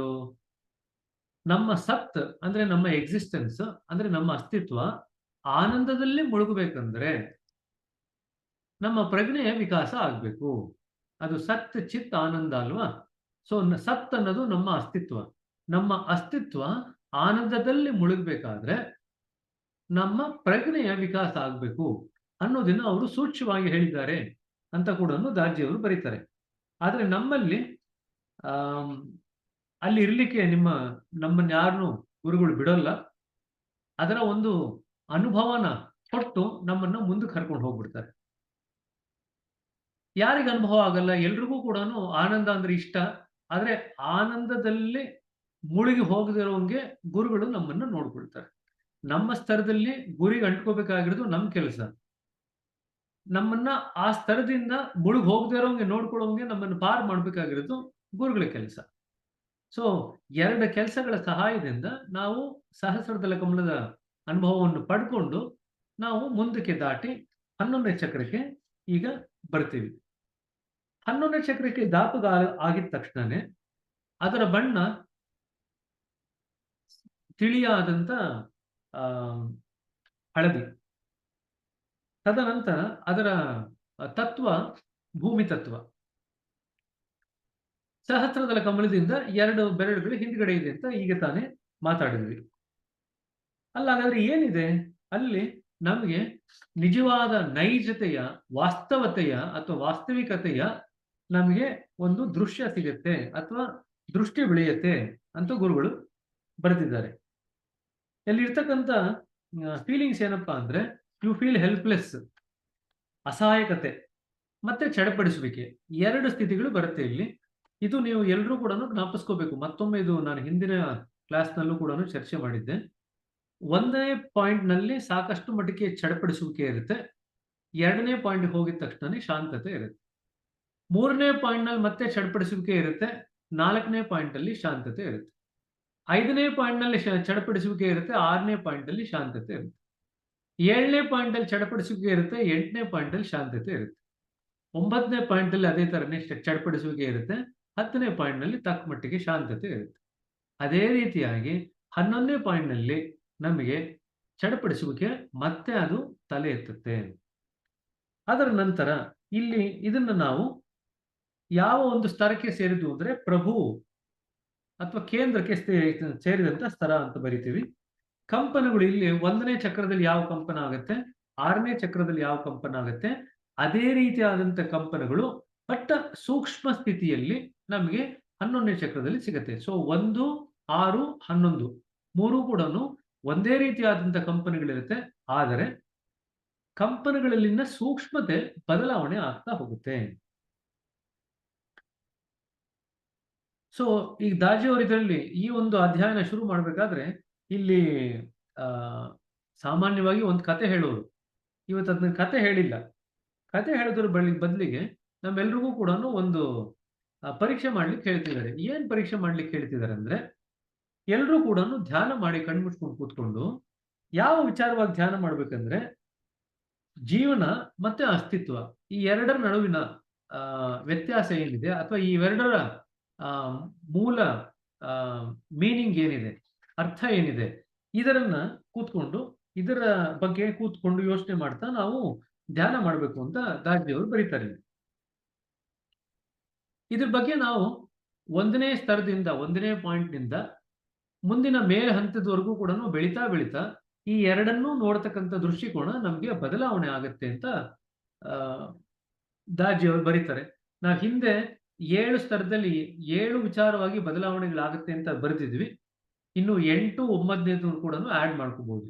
ನಾವು 7 ಸ್ತರದಲ್ಲಿ ಬದಲಾವಣೆ ಆಗುತ್ತೆ ಅಂದ್ರೆ, ದೇಹದ ಬಗೆಗಿನ ನಮ್ಮ ನೋಟ ಅಥವಾ ನಮ್ಮ ಪ್ರವೃತ್ತಿ, ಮನಸ್ಸಿನ ಬಗ್ಗೆ ನಮ್ಮ ಪ್ರವೃತ್ತಿ, ಮತ್ತೆ ಆತ್ಮದ ಬಗ್ಗೆ ನಮ್ಮ ಚಿಂತನೆ, ನಿಸರ್ಗದ ಬಗ್ಗೆ ನಮ್ಮ ಚಿಂತನೆ, ನಮ್ಮ ಜೀವನದ ಬಗ್ಗೆ ನಮ್ಮ ಚಿಂತನೆ, ತದನಂತರ ನಮ್ಮ ದೇವರ ಬಗೆಗಿನ ನಮ್ಮ ಚಿಂತನೆ, ಈ 6 ಜೊತೆಗೆ ನಾವು ಜೀವನದಲ್ಲಿ ಬೇರೆಯವ್ರ ಜೊತೆ ಒಡನಾಡೋದು, ಅದರಲ್ಲಿ ಆಗ್ತಕ್ಕಂಥ ಪರಿವರ್ತನೆಗಳು, ಇದು 7 ಆಯ್ತು. 8ನೇದು ಗುರುವಿನ ನೋಡೋದಲ್ಲಿಯೂ ಕೂಡ ನಮ್ಮ ಚಿಂತನೆ ಬದಲಾವಣೆ ಆಗುತ್ತೆ, ನಮ್ಮ ದೃಷ್ಟಿಕೋನ ಬದಲಾವಣೆ ಆಗ್ತಾ ಹೋಗುತ್ತೆ, ಇದು 8ನೇದು. 9ನೇದು ನಮ್ಮ ಮೂಲ ಅಸ್ತಿತ್ವ ಏನಿದೆ, ಆ ಮೂಲ ಅಸ್ತಿತ್ವದ ಬಗ್ಗೆ ಕೂಡ ನಾವು ಜೀವನ ಅಂತ ಆಲ್ರೆಡಿ ನೋಡಿದ್ದೀವಿ. We change, what is the perspective about the life changes ಅಂತ ಹೇಳಿದ್ದೀವಿ. ಇಲ್ಲಿ ಪರ್ಸ್ಪೆಕ್ಟಿವ್ ಅಬೌಟ್ ದ ಲೈಫ್, ಅದರ ಜೊತೆಯಾಗಿ ಪರ್ಸ್ಪೆಕ್ಟಿವ್ ಅಬೌಟ್ ದ ಎಕ್ಸಿಸ್ಟೆನ್ಸ್, ಅಸ್ತಿತ್ವವನ್ನು ನೋಡ್ತಕ್ಕಂಥ ನಮ್ಮ ಏನು ಮೂಲ ದೃಷ್ಟಿ ಇದೆ ಅದು ಕೂಡ ಪರಿವರ್ತನೆ ಆಗ್ತಾ ಹೋಗುತ್ತೆ ಅಂತ ಬರೀತಾರೆ. ಈಗ ಅನುಭವನ ನಾವು ವ್ಯಕ್ತಪಡಿಸ್ಬೇಕಂದ್ರೆ ಅದು ಸಾಕಷ್ಟು ಮಟ್ಟಿಗೆ ಕಷ್ಟ ಸಾಧ್ಯವಾದಂತ ಕೆಲಸ ಅಂತ ಕೂಡ ದಾರ್ಜಿಯವರು ಬರೀತಾರೆ. ಈಗ ನಾವು ಕಾಮನ ಬಿಲ್ಲನ್ನು ನೋಡ್ತೀವಿ, ಕಾಮನ ಬಿಲ್ ನೋಡ್ತಾ ನಮಗೆ ಸಾಕಷ್ಟು ಮಟ್ಟಿಗೆ ಅನುಭವ ಆಗುತ್ತೆ, ಕಾಮನ ಬಿಲ್ಲಿನ ಅನುಭವ ಆಗುತ್ತೆ, ನಮಗೆ ಸಾಕಷ್ಟು ಮಟ್ಟಿಗೆ ಸಂತೋಷ ಕೂಡ ಆಗುತ್ತೆ, ಮನಸ್ಸಿಗೆ ಪ್ರಸನ್ನತೆ ಆಗುತ್ತೆ. ಇವೆಲ್ಲ ಆದ ನಂತರ ನೀವು ಅನುಭವನ ನಿಮ್ಮ ಪದಗಳಲ್ಲಿ ಹಾಕಿ ಕಾಮನ ಬಿಲ್ಲಿನ ಅನುಭವ ನಿಮ್ಗೆ ಹೇಗೆ ಅನಿಸ್ತು ಅಂತ ಯಾರಾದ್ರೂ ನಿಮ್ಮನ್ನು ಕೇಳಿದಾಗ ಆ ಅನುಭವನ ನೀವು ವ್ಯಕ್ತಪಡಿಸ್ಲಿಕ್ಕೆ ಸಾಕಷ್ಟು ಕಷ್ಟಪಡ್ತೀರಾ ಅಲ್ವಾ? ಹಾಗಾದ್ರೆ ನಮ್ಮಲ್ಲೂ ಕೂಡ ಆಧ್ಯಾತ್ಮಿಕ ಅನುಭವಗಳು ಏನ್ ನಮ್ಗಾಗತ್ತೆ ಅದನ್ನು ವ್ಯಕ್ತಪಡಿಸ್ಲಿಕ್ಕೆ ಮೊದಲು ನಾವು ಸಾಕಷ್ಟು ಮಟ್ಟಿಗೆ ಕಷ್ಟಪಡ್ತೀವಿ. ಅದಕ್ಕೆ ಬೇಕಾದಂತ ಪದಕೋಶಗಳು ನಮ್ಮಲ್ಲಿ ಇರೋಲ್ಲ. ಆ ಪದಘೋಷಗಳು ಇಲ್ಲದೆ ಇದ್ದಾಗ ನಮ್ಮಲ್ಲಿ ಅದನ್ನ ನಾವು ವ್ಯಕ್ತಪಡಿಸ್ಲಿಕ್ಕೆ ಸಾಕಷ್ಟು ಒದ್ದಾಡ್ತೀವಿ. ಅದಕ್ಕೆ ದಾಜಿಯವರು ಏನ್ ಬರೀತಾರೆ ಅಂದ್ರೆ, ಇಲ್ಲಿ ನೀವು ಡೈರಿನ ಬರೆದ್ರೆ, ಡೈರಿನಲ್ಲಿ ನೀವು ರೆಗ್ಯುಲರ್ ಆಗಿ ಬರಿತಾ ಹೋದಾಗ, ದಿನನಿತ್ಯದಲ್ಲಿ ಬರಿತಾ ಹೋದಾಗ ನಿಮಗೆ ನಿಮ್ಮ ಅನುಭವಗಳನ್ನ ತಿಳಿಸುವಂತ ಸಾಮರ್ಥ್ಯ ಬೆಳೆಯುತ್ತೆ. ನಿಮ್ಮ ಅನುಭವನ ಪದದಲ್ಲಿ ಜೋಡಣೆ ಮಾಡುವಂತ ಒಂದು ಸಹಜವಾದಂತ ಒಂದು ಕ್ರಿಯೆ ನಿಮ್ಮಲ್ಲಿ ಬೆಳೆಯುತ್ತೆ ಅಂತ ಬರೆದಿದ್ದಾರೆ. ಯಾಕೆಂದ್ರೆ ಅದಕ್ಕೆ ಬೇಕಾದಂತ ಪದಘೋಷಗಳು ನಮ್ಮ ಹತ್ರ ಇಲ್ಲ. ಈಗ ಜೀವನ ಮತ್ತೆ ಇದು ಅಸ್ತಿತ್ವ, ಲೈಫ್ ಅಂಡ್ ಎಕ್ಸಿಸ್ಟೆನ್ಸ್, ಇದರ ಬಗ್ಗೆ ಇವಾಗ ಉಲ್ಲೇಖ ಮಾಡ್ತಾ ಹೋಗ್ತಾರೆ ದಾಜಿಯವರು. ಈಗ ನಮ್ಮ ಅಸ್ತಿತ್ವ ಅನ್ನೋದು ಶಾಶ್ವತವಾದಂಥದ್ದು. ಅಸ್ತಿತ್ವ ಅನ್ನೋದು ದೇಹದಲ್ಲಿ ಬಂದು ಸಿಕ್ಕಾಕೊಂಡಾಗ ಅದಕ್ಕೆ ನಾವು ಜೀವ ಅಂತ ಕರಿತೀವಿ. ಸೊ ಶಾಶ್ವತವಾದಂತ ಅಸ್ತಿತ್ವ ದೇಹದಲ್ಲಿ ಬಂದು ಸಿಕ್ಕಾಕೊಂಡಾಗ ಅದನ್ನ ನಾವು ಲೈಫ್ ಅಥವಾ ಜೀವನ ಅಂತ ಕರಿತೀವಿ. ನಮ್ಮ ಜೀವನಕ್ಕೆ ಒಂದು ಸ್ಟಾರ್ಟ್ ಇದೆ, ಒಂದು ಕೊನೆ ಇದೆ. ಆದ್ರೆ ಅಸ್ತಿತ್ವಕ್ಕೆ ಅದು ಯಾವುದೂ ಇಲ್ಲ, ಅದಕ್ಕೆ ಶುರುನೂ ಇಲ್ಲ, ಕೊನೆನೂ ಇಲ್ಲ. ಯಾಕೆಂದ್ರೆ ಅದು ಶಾಶ್ವತವಾದಂಥದ್ದು. ನಮ್ಮ ದೇಹಕ್ಕೆ ಅದರದೇ ಆದಂತ ಒಂದು ಶುರು ಇದೆ, ಕೊನೆ ಇದೆ. ಆದ್ರೆ ನಮ್ಮ ಮೂಲ ಅಸ್ತಿತ್ವ ಏನಿದೆ ಅದಕ್ಕೆ ಶಾಶ್ವತವಾದ್ರಿಂದ ಅದಕ್ಕೆ ಶುರುನೂ ಇಲ್ಲ, ಕೊನೆನೂ ಇಲ್ಲ. 10ನೇ ಚಕ್ರದಲ್ಲಿ ನೀವು ನಿಮ್ಮ ಪ್ರಯಾಣನ ಮುಗಿಸಿದಿರಾ ಅನ್ನೋದಕ್ಕೆ ನಿಮ್ಮ ಹೃದಯದಲ್ಲಿ ಒಂದು ರೀತಿಯಾದಂತ ಗ್ರಹಿಕೆ ಆಗುತ್ತೆ. ಯು ರಿಯಲೈಸ್ ಸಮಥಿಂಗ್, ಸಾಕ್ಷಾತ್ಕಾರ ಆಗುತ್ತೆ. ಏನಂತ ಸಾಕ್ಷಾತ್ಕಾರ ಆಗುತ್ತೆ? ನಮ್ಮ ಅಸ್ತಿತ್ವ ಶಾಶ್ವತವಾದಂಥದ್ದು ಅನ್ನೋದು ನಮ್ಗೆ ಹೊಳೆದು ಬಿಡುತ್ತೆ. ಅದು ಹೃದಯದಲ್ಲಿ ಒಂದು ಖಚಿತವಾದಂತ ರೀತಿಯಲ್ಲಿ ಮನೆ ಮಾಡುತ್ತೆ. ಯಾವಾಗ ಅದು ಹೃದಯದಲ್ಲಿ ಖಚಿತವಾದಂತ ರೀತಿಯಲ್ಲಿ ಮನೆ ಮಾಡುತ್ತೋ ನಾವೇನ್ ಮಾಡ್ತೀವಿ, 10ನೇ ಚಕ್ರದಲ್ಲಿ ನಮ್ಮ ಕೆಲಸ ಮುಗಿದಿದೆ, 10ನೇ ಚಕ್ರ ದಾಟಿ ಈಗ 11ನೇ ಚಕ್ರಕ್ಕೆ ಹೋಗ್ಲಿಕ್ಕೆ ನಾವು ಸನ್ನದ್ಧವಾಗಿದ್ದೀವಿ ಅಂತ ನಮ್ಗೆ ಇಂಡಿಕೇಶನ್. ಅದರ ಜೊತೆಗೆ ನಮ್ಮ ಅಸ್ತಿತ್ವ ಕೂಡ ಖಚಿತವಾಗಿದೆ, ಶಾಶ್ವತವಾಗಿದೆ. ಮತ್ತೆ ಅದರ ಜೊತೆಗೆ ನಮ್ಮ ಅಸ್ತಿತ್ವ ಕೂಡ ಸಾರ್ವತ್ರಿಕವಾಗಿದೆ. It is universal. Our existence is eternal and universal. ಇದು ನಮ್ಮ ಅನುಭವಕ್ಕೆ ಬರುತ್ತೆ. ಸೊ ಎಟರ್ನಲ್ ಅಂದ್ರೆ ಶಾಶ್ವತವಾದಂಥದ್ದು, ಯೂನಿವರ್ಸಲ್ ಅಂದ್ರೆ ಸಾರ್ವತ್ರಿಕವಾದಂಥದ್ದು. ಯೂನಿವರ್ಸಲ್ ಎಕ್ಸಿಸ್ಟೆನ್ಸ್ ಬಗ್ಗೆ ಕೂಡ ನಮಗೆ ಒಂದು ಖಚಿತತೆ ಬರುತ್ತೆ ಹೃದಯದಲ್ಲಿ. ಅದು ಖಚಿತತೆ ಜೊತೆಗೆ ಅದು ಕೂಡ ಕೇಂದ್ರದಿಂದ ಬಂದಿರತಕ್ಕಂಥದ್ದು ಅನ್ನೋದು ಕೂಡ ನಮಗೆ ಗೋಚರ ಆಗುತ್ತೆ. ಜೀವನ ಯಾವುದೇ ರೂಪ ತಗೊಳ್ಳಿ, ಯಾವುದೇ ಬಣ್ಣ ಪಡ್ಕೊಂಡಿರ್ಲಿ, ಯಾವುದೇ ಕ್ರಿಯೆನಲ್ಲಿ ನಡೀತಾ ಇರಲಿ, ಅದೇನೇ ಆದ್ರೂ ಕೂಡ ನಮ್ಮ ಅಸ್ತಿತ್ವ ಶಾಶ್ವತವಾದಂಥದ್ದು, ಅವಿರತವಾಗಿ ನಡೀತಾ ಇರತಕ್ಕಂಥದ್ದು ಅನ್ನೋದು ನಮ್ಮ ಹೃದಯಕ್ಕೆ ಈಗ ಸ್ಪಷ್ಟವಾಗಿ ಗೋಚರ ಆಗ್ಲಿಕ್ಕೆ ಶುರು ಆಗುತ್ತೆ. ನಮಗೆ ಜನ್ಮಗಳು ಸಾಕಷ್ಟು ಇರಬಹುದು, ಆದರೆ ನಮ್ಮ ಅಸ್ತಿತ್ವ ಯಾವಾಗಲೂ ಒಂದೇ ಆಗಿರುತ್ತೆ ಅನ್ನೋದು ಕೂಡ ನಮಗೆ ಹೃದಯದಲ್ಲಿ ಒಂದು ಖಚಿತವಾಗಿ ಕೂತ್ಕೊಳ್ಳುತ್ತೆ. You have the conviction of your experience. ಇಲ್ಲಿ ಬಂದಾಗ ನಮ್ಮ ಅನುಭವದ ಬಗ್ಗೆ ಕೂಡ ನಮಗೆ ಒಂದು ಖಚಿತತೆ ಬರುತ್ತೆ. ಆ ಖಚಿತತೆ ಬಂದಾಗ ನಾವು ಅನುಭವನ ಸಾಕಷ್ಟು ಮಟ್ಟಿಗೆ ತನಗೆ ತಾನಾಗೆ ನಾವು ವ್ಯಕ್ತಪಡಿಸಬೇಕಾದ್ರೆ ಪದಘೋಷಗಳು ನಮಗೆ ಡೆವಲಪ್ ಆಗಿರುತ್ತೆ. 10-11 ಪಾಯಿಂಟ್ ಬಿಂದುಗೆ ಬರೋಷ್ಟರಲ್ಲಿ, ಚಕ್ರಕ್ಕೆ ಬರೋಷ್ಟರಲ್ಲಿ ನಮ್ಮ ಅನುಭವದ ಬಗ್ಗೆ ಕೂಡ ನಮಗೆ ಸಾಕಷ್ಟು ಖಚಿತತೆ ಬಂದಿರೋದ್ರಿಂದ ಅದನ್ನ ಪದಘೋಷಗಳಲ್ಲಿ ಜೋಡಣೆ ಮಾಡ್ತಕ್ಕಂಥದ್ದು ನಮಗೆ ಸಹಜವಾಗಿ ಆಗ್ಲಿಕ್ಕೆ ಶುರು ಆಗುತ್ತೆ. ಸೊ ಯಾವಾಗ ನಮ್ಮ ಈ ಅನುಭವ ನಮಗೆ ಖಾತ್ರಿ ಆಗತ್ತೆ, ಖಚಿತ ಆಗತ್ತೆ, ನಾವು ಶಾಶ್ವತವಾಗಿರ್ತಕ್ಕಂಥವ್ರು, ಶಾಶ್ವತವಾದಂತ ಮೂಲ ಅಸ್ತಿತ್ವದಲ್ಲಿ ಇರ್ತಕ್ಕಂಥವ್ರು ಅನ್ನೋದು ನಮಗೆ ಖಚಿತವಾಗುತ್ತೆ. ಆವಾಗ ನಾವು 10ನೇ ಚಕ್ರನ ದಾಟಿ 11ನೇ ಚಕ್ರಿಗೆ ನಮ್ಮ ದಾಪುಗಾಲನ್ನು ಹಾಕ್ತೀವಿ. The experience of the universal existence gives you a vision of the source from which everything, including you, have spring forth. ಈಗ ಯಾವಾಗ ನಮಗೆ ಸಾರ್ವತ್ರಿಕವಾದಂತ ಅಸ್ತಿತ್ವ ಇದೆ, ನಮ್ಮ ಅಸ್ತಿತ್ವ ಅಲ್ದಿರ ಸಾರ್ವತ್ರಿಕವಾದಂತ ಒಂದು ಅಸ್ತಿತ್ವ ಕೂಡ ಇದೆ, ಯೂನಿವರ್ಸಲ್ ಎಕ್ಸಿಸ್ಟೆನ್ಸ್ ಇದೆ ಅನ್ನೋದು ನಮಗೆ ಖಾತ್ರಿ ಆಗುತ್ತೋ, ನಮಗೆ ಕೂಡ ನಮ್ಮ ಒಂದು ಅಸ್ತಿತ್ವದಲ್ಲಿ ಸಾರ್ವತ್ರಿಕವಾದಂತ ಒಂದು ನೆಲೆ ಕೂಡ ಇದೆ ಅಂತ ನಮಗೆ ಯಾವಾಗ ಖಾತ್ರಿ ಆಗುತ್ತೋ ಆವಾಗ ನಮಗೆ ಮೂಲದ ದೃಷ್ಟಿ ನಮಗೆ ಕಾಣುತ್ತೆ. ನಮಗೆ ಮೂಲ ಕಾಣಲಿಕ್ಕೆ ಶುರು ಆಗುತ್ತೆ. ಈಗ ನಮ್ಮ ದೃಷ್ಟಿಕೋನ ಮೂಲದ ಮೇಲೆ ಬಿದ್ದಿದೆ. ಮನೆ ಕಾಣ್ತಾ ಇದೆ ಇವಾಗ. Home is in sight. The feeling similar to taking the exit your home town after a day long trip. ಬೆಳಗ್ಗೆಯಿಂದ ಸಾಯಂಕಾಲ ನೀವು ಗಾಡಿ ಓಡಿಸ್ಕೊಂಡು ಎಲ್ಲ ಕಡೆ ಟ್ರಿಪ್ ಹೊಡೆದಿರ್ತೀರ. ಇನ್ನೇನು ಮನೆ ಹತ್ರ ಬರ್ತಾ ಇದ್ದೀರಾ. ಮನೆಯಿಂದ 2-3 ಕಿಲೋಮೀಟರ್ ಇದೆ. ಮನೆಯಿಂದ 2-3 ಕಿಲೋಮೀಟರ್ ಇರ್ಬೇಕಾದ್ರೆ ಮನೆ ಹತ್ರ ಬಂದಾಯ್ತು ಅಂತ ಒಂದು ರೀತಿಯಲ್ಲಿ ಖುಷಿ ಆಗುತ್ತೆ, ಇನ್ನೊಂದು ರೀತಿಯಲ್ಲಿ ಚಡ್ಪಡಿಸುತ್ತೆ. ಯಾಕೆ ಚಡ್ಪಡಿಸ್ತೀವಿ ಅಂದ್ರೆ ಮನೆನ ಬೇಗ ತಲುಪಬೇಕು ಅಂತ ಚಡ್ಪಡಿಸ್ತೀವಿ. ಸದ್ಯ ಸಾಕಾಯ್ತಪ್ಪ, ಮನೆಗೆ ಬಂದು ನಾನು ಸ್ವಲ್ಪ ರೆಸ್ಟ್ ತಗೊಂಡ್ರೆ ಸಾಕು ಅಂತ ಯಾವಾಗ ನಾವು ಟ್ರಿಪ್ ಹೋದವರು ಮನೆಗೆ ಬಂದು ರೆಸ್ಟ್ ತಗೋಬೇಕು ಅಂತ ಚಡ್ಪಡಿಸ್ತೀವಲ್ಲ, ಅದೇ ರೀತಿಯಾಗಿ ಇವಾಗ ನಮಗೆ ನಮ್ಮ ಮನೆ ಕಾಣ್ತಾ ಇದೆ. ಅದರ ಜೊತೆಗೆ ಮನೆ ಕಾಣ್ತಿರೋದ್ರಿಂದ ಒಂದು ರೀತಿಯಾದಂತ ಖುಷಿನೂ ಇದೆ, ಒಂದು ರೀತಿಯಾದಂತ ಚಡ್ಪಡಿಸುವಿಕೆನೂ ಇದೆ. ಇವಾಗ you are so close that you can taste it. ಅದರ ರುಚಿ ನಮಗೆ ಇವಾಗ ಗೊತ್ತಾಗ್ತಾ ಇದೆಯಂತೆ. ಯಾಕಂದ್ರೆ ಮನೆ ಅಷ್ಟು ಹತ್ರ ಇದೆ, ಮನೆಯ ಗಾಳಿ ನಮ್ಮ ಕಡೆಗೆ ಬೀಸ್ತಾ ಇದೆ. With the anticipation of that final step becoming one with the ultimate, whatever peace and bliss profiled you to this moment evaporates and you become restless with yearning. ಇದುವರೆಗೂ ನಮಗೆ ನಮ್ಮ ಶಾಂತತೆ ಮತ್ತೆ ಆನಂದ ಇವೆಲ್ಲವೂ ನಮ್ಗೇನು ಇಲ್ಲಿವರೆಗೂ ಬರ್ಲಿಕ್ಕೆ ಪ್ರೇರೇಪಣೆ ಮಾಡಿತ್ತು, ಅವೆಲ್ಲವೂ ಇವಾಗ ಆವಿಯಾಗಿ ಹೊರಟೋಗುತ್ತೆ. ಯಾಕೆಂತಂದ್ರೆ ಸಚ್ಚಿದಾನಂದ ನಮ್ಮ ಗುರಿ ಅಲ್ಲ ಅಂತ ಇಟ್ಕೊಂಡ ಮೇಲೆ, ಮೂಲ ಅನ್ನೋದು ನಮ್ಮ ಗುರಿ ಅಂತ ಇಟ್ಕೊಂಡ ಮೇಲೆ ಮೂಲ ಕಾಣ್ತಾ ಇದೆ. ಮೂಲದ ನಮಗೆ ಅನುಭವನೂ ನಮಗೆ ಬರ್ತಾ ಇದೆ. ಅದ್ರ ಜೊತೆಗೆ ಮೂಲದ ರುಚಿ ಕೂಡ ನಮಗೆ ಹತ್ತಲಿಕ್ಕೆ ಶುರು ಆಗಿದೆ.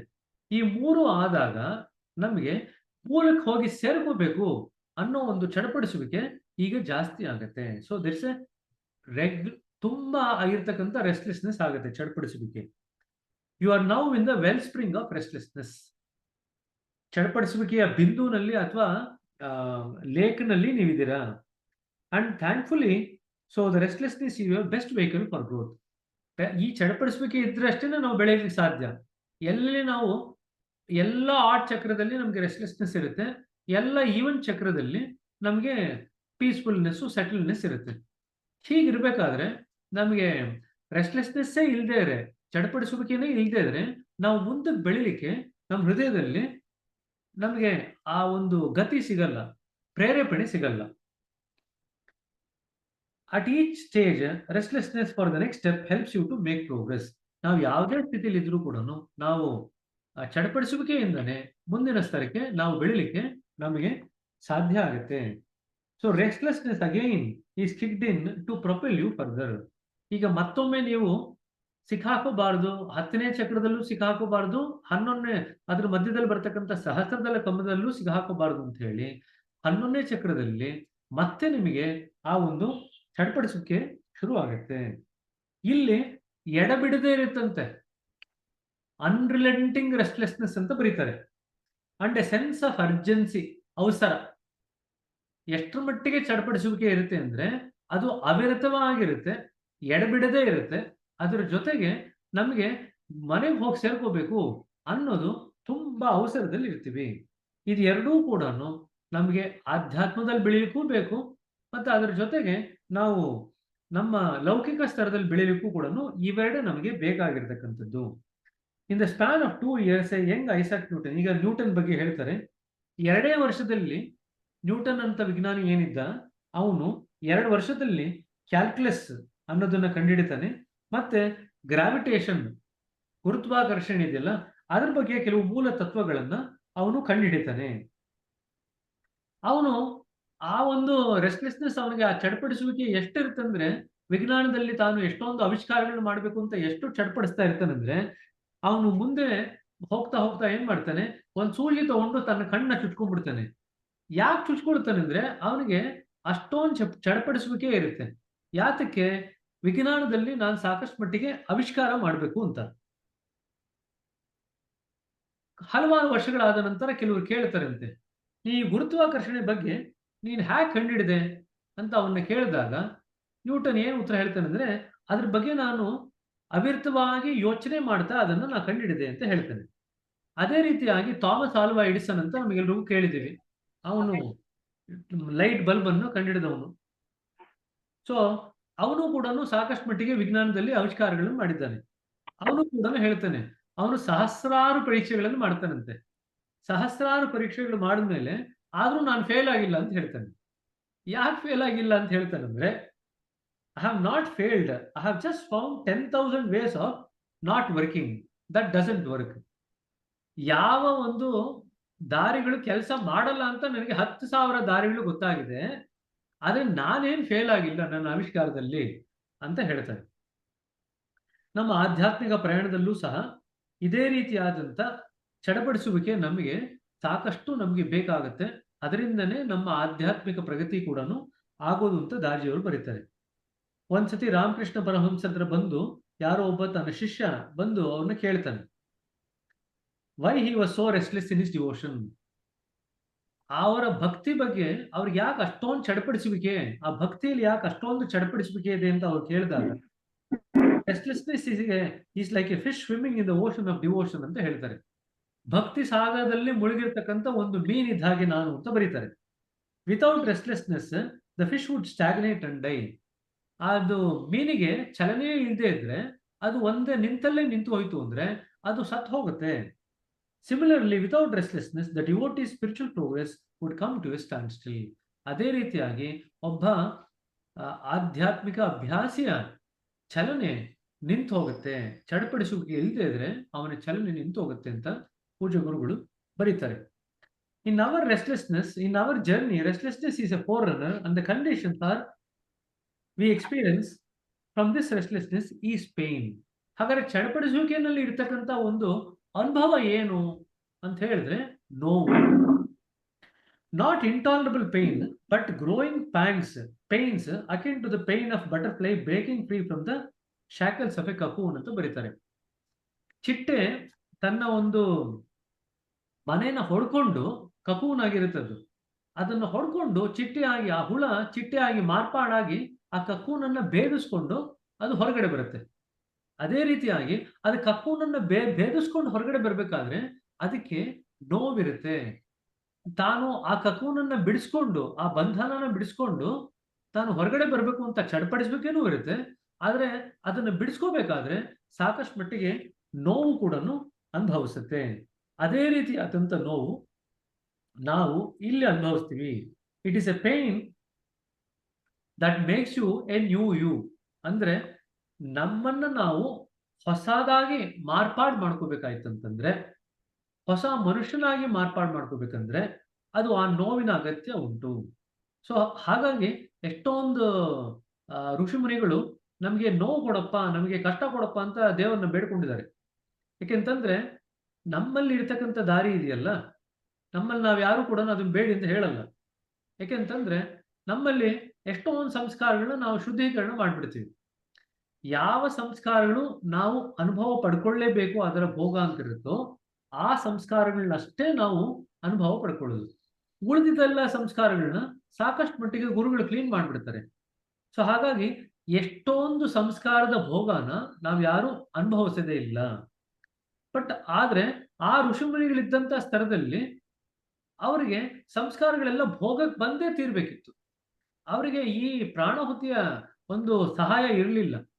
ಯಾವಾಗ ಪ್ರಾಣಹುತಿಯ ಸಹಾಯ ಇರಲ್ವೋ ಅವರಿಗೆ ಸಾಕಷ್ಟು ಮಟ್ಟಿಗೆ ಜೀವನದಲ್ಲಿ ಕಷ್ಟ ನಷ್ಟಗಳು ಅಷ್ಟು ಬಂದ್ರೇನೆ ಅವ್ರ ಸಂಸ್ಕಾರಗಳೆಲ್ಲ ಭೋಗಕ್ಕೆ ಬರುತ್ತೆ ಅನ್ನೋ ಒಂದು ನಂಬಿಕೆ ಇತ್ತು. ಆ ಕಾರಣಕ್ಕೋಸ್ಕರ ಅವರು ದೇವ್ರ ಹತ್ರ ಹೋಗಿ ನಮ್ಗೆ ಇರ್ತಕ್ಕಂಥ ಜಗತ್ತಿನಲ್ಲಿ ಇರ್ತಕ್ಕಂಥ ಕಷ್ಟ ನಷ್ಟ ಎಲ್ಲ ನನಗೆ ಕೊಡಪ್ಪ ಅಂತ ಹೋಗಿ ಅವ್ರು ಬೇಡ್ಕೊಳ್ಳೋರು.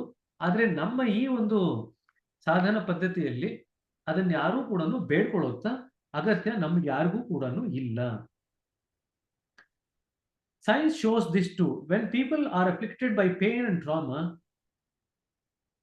those with strong spiritual core emerge resilient. So ಯಾರು ಆಧ್ಯಾತ್ಮಿಕವಾಗಿ ಬಹಳ ಸದೃಢವಾಗಿರ್ತಾರೋ ಅಂಥವರು ಯಾವುದೇ ಕಷ್ಟ ನಷ್ಟಗಳನ್ನ ಅನುಭವಿಸಿದ್ರು ಸಹ ಕುಗ್ಗದಂಗೆ ಕಾಣ್ತಾರೆ, ಆದ್ರೆ ಮತ್ತೊಮ್ಮೆ ಮೇಲೇಳ್ತಾರೆ. ಫೀನಿಕ್ಸ್ ಪಕ್ಷಿ ಇದೆ, ರೈಸಿಂಗ್ ಲೈಕ್ ಎ ಫೀನಿಕ್ಸ್ ಅಂತ ನಾವು ಇಂಗ್ಲಿಷ್ ನಲ್ಲಿ ಹೇಳ್ತೀವಿ. ಫೀನಿಕ್ಸ್ ಪಕ್ಷಿ ಹೋದಂಗ ಆಗಿರುತ್ತೆ, ಆದ್ರೆ ಮತ್ತೊಮ್ಮೆ ಅದು ಜೀವತ್ವವನ್ನು ಪಡ್ಕೊಂಡು ಮತ್ತೆ ಮೇಲೇಳುತ್ತೆ.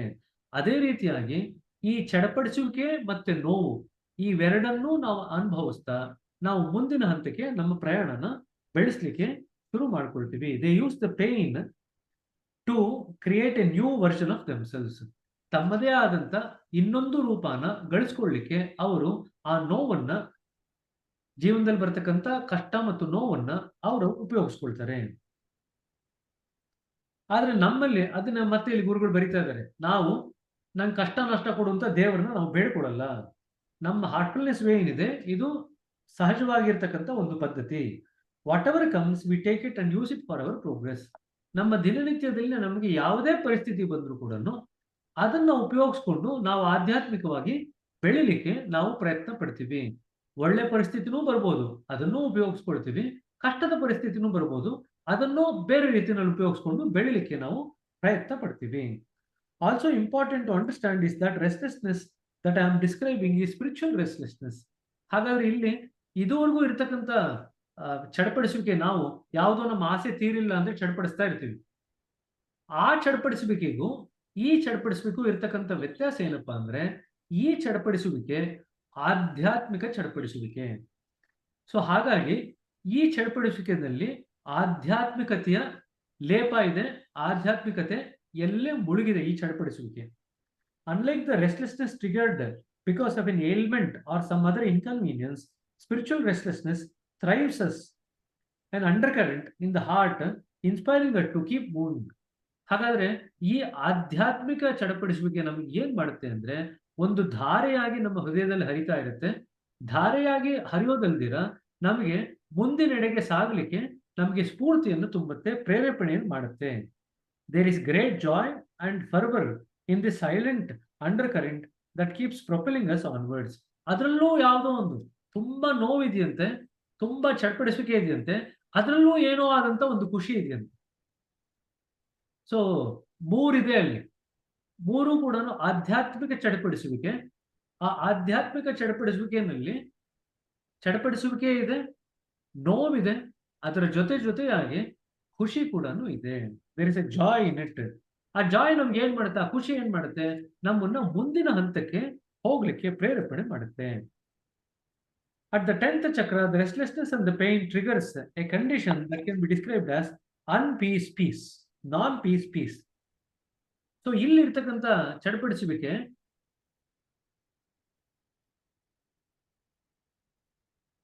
ಏನಾಗುತ್ತಂದ್ರೆ ಶಾಂತತೆಯನ್ನು ಕೊಡುತ್ತೆ. ಆದ್ರೆ ಶಾಂತತೆನಲ್ಲಿ ಶಾಂತಿನ ತೆಗೆದುಬಿಟ್ರೆ ಏನ್ ಶಾಂತತೆ ಉಳಿಯುತ್ತೋ ಆ ರೀತಿಯಾದಂತ ಶಾಂತತೆ ಬರುತ್ತೆ ಅಂತ ಕೂಡ ಪೂಜ್ಯ ದಾಜಿಯವರು ಇಲ್ಲಿ ಬರೀತಾರೆ. It can be described as non peace seal, ಅಂದ್ರೆ ಶಾಂತತೆ ಇಲ್ದಿರತಕ್ಕಂಥ ಶಾಂತತೆ. Try to imagine a lump of salt without saltiness. ಒಂದು ಉಪ್ಪಿನ ಒಂದು ಗುಡ್ಡೆನ ಕೈನಲ್ಲಿ ತಗೊಳ್ರಿ, ಅದ್ರಲ್ಲಿ ಉಪ್ಪಿನ ಅಂಶ ತೆಗೆದಿರ್ತಕ್ಕಂಥದ್ದನ್ನ ನೀವು ಗ್ರಹಿಸ್ಲಿಕ್ಕೆ ಪ್ರಯತ್ನ ಪಡ್ರಿ. It looks the part, feels the part, but its key essence the saltiness is not there. ನೋಡ್ಲಿಕ್ಕೆ ಉತ್ತರ ಇದೆ, ಅದನ್ನ ಮುಟ್ಟಿದ್ರೆ ಉತ್ತರ ಕಾಣುತ್ತೆ, ಉತ್ತರ ನಮ್ಗೆ ಅನುಭವಕ್ಕೆ ಬರುತ್ತೆ. ಆದರೆ ಬಾಯಿಗೆ ಹಾಕೊಂಡ್ರೆ ಉಪ್ಪಿನ ಟೇಸ್ಟ್ ಇಲ್ಲ. ನಾವು ತಮಾಷೆ ಮಾಡ್ತಾ ಇದ್ವಿ, UK ನಲ್ಲಿ ಕೆಲವು ಸಕ್ಕರೆ ಸಿಗುತ್ತೆ. ಸಕ್ಕರೆ ನಾವು ತಗೊಂಡ್ಬರ್ತಾ ಇದ್ವಿ. ಆ ಸಕ್ಕರೆ ಹೆಂಗಿರೋದು ಅಂದ್ರೆ ನೋಡ್ಲಿಕ್ಕೆ ಸಕ್ಕರೆ ತರ ಇರೋದು, ಮುಟ್ಲಿಕ್ಕೂ ಸಕ್ಕರೆ ತರ ಇರೋದು. ಆದ್ರೆ ನೀವು ಕಾಫಿಗೆ ಹಾಕೊಂಡ್ರೆ ನೀವು 2 ಸ್ಪೂನ್ 3 ಸ್ಪೂನ್ ಹಾಕೊಂಡ್ರು ಅದು ಸಕ್ಕರೆ ಟೇಸ್ಟೇ ಬರ್ತಾ ಇರಲಿಲ್ಲ. ಸೊ ಆ ರೀತಿ ಆದಂಥದ್ದು. ಸೊ ನಾನ್ ಪೀಸ್ ನೋಡ್ಲಿಕ್ಕೆ ಶಾಂತಿ ತರ ಇದೆ, ಆದ್ರೆ ಅದನ್ನ ಹಿಡ್ಕೊಳ್ಳಿಕ್ಕೂ ಶಾಂತಿ ತರ ಇದೆ. ಆದ್ರೆ ಅನುಭವದಲ್ಲಿ ಶಾಂತತೆ ಇಲ್ದಿರ್ತಕ್ಕಂಥ ಶಾಂತತೆ ಅಂತ ಬರೀತಾರೆ.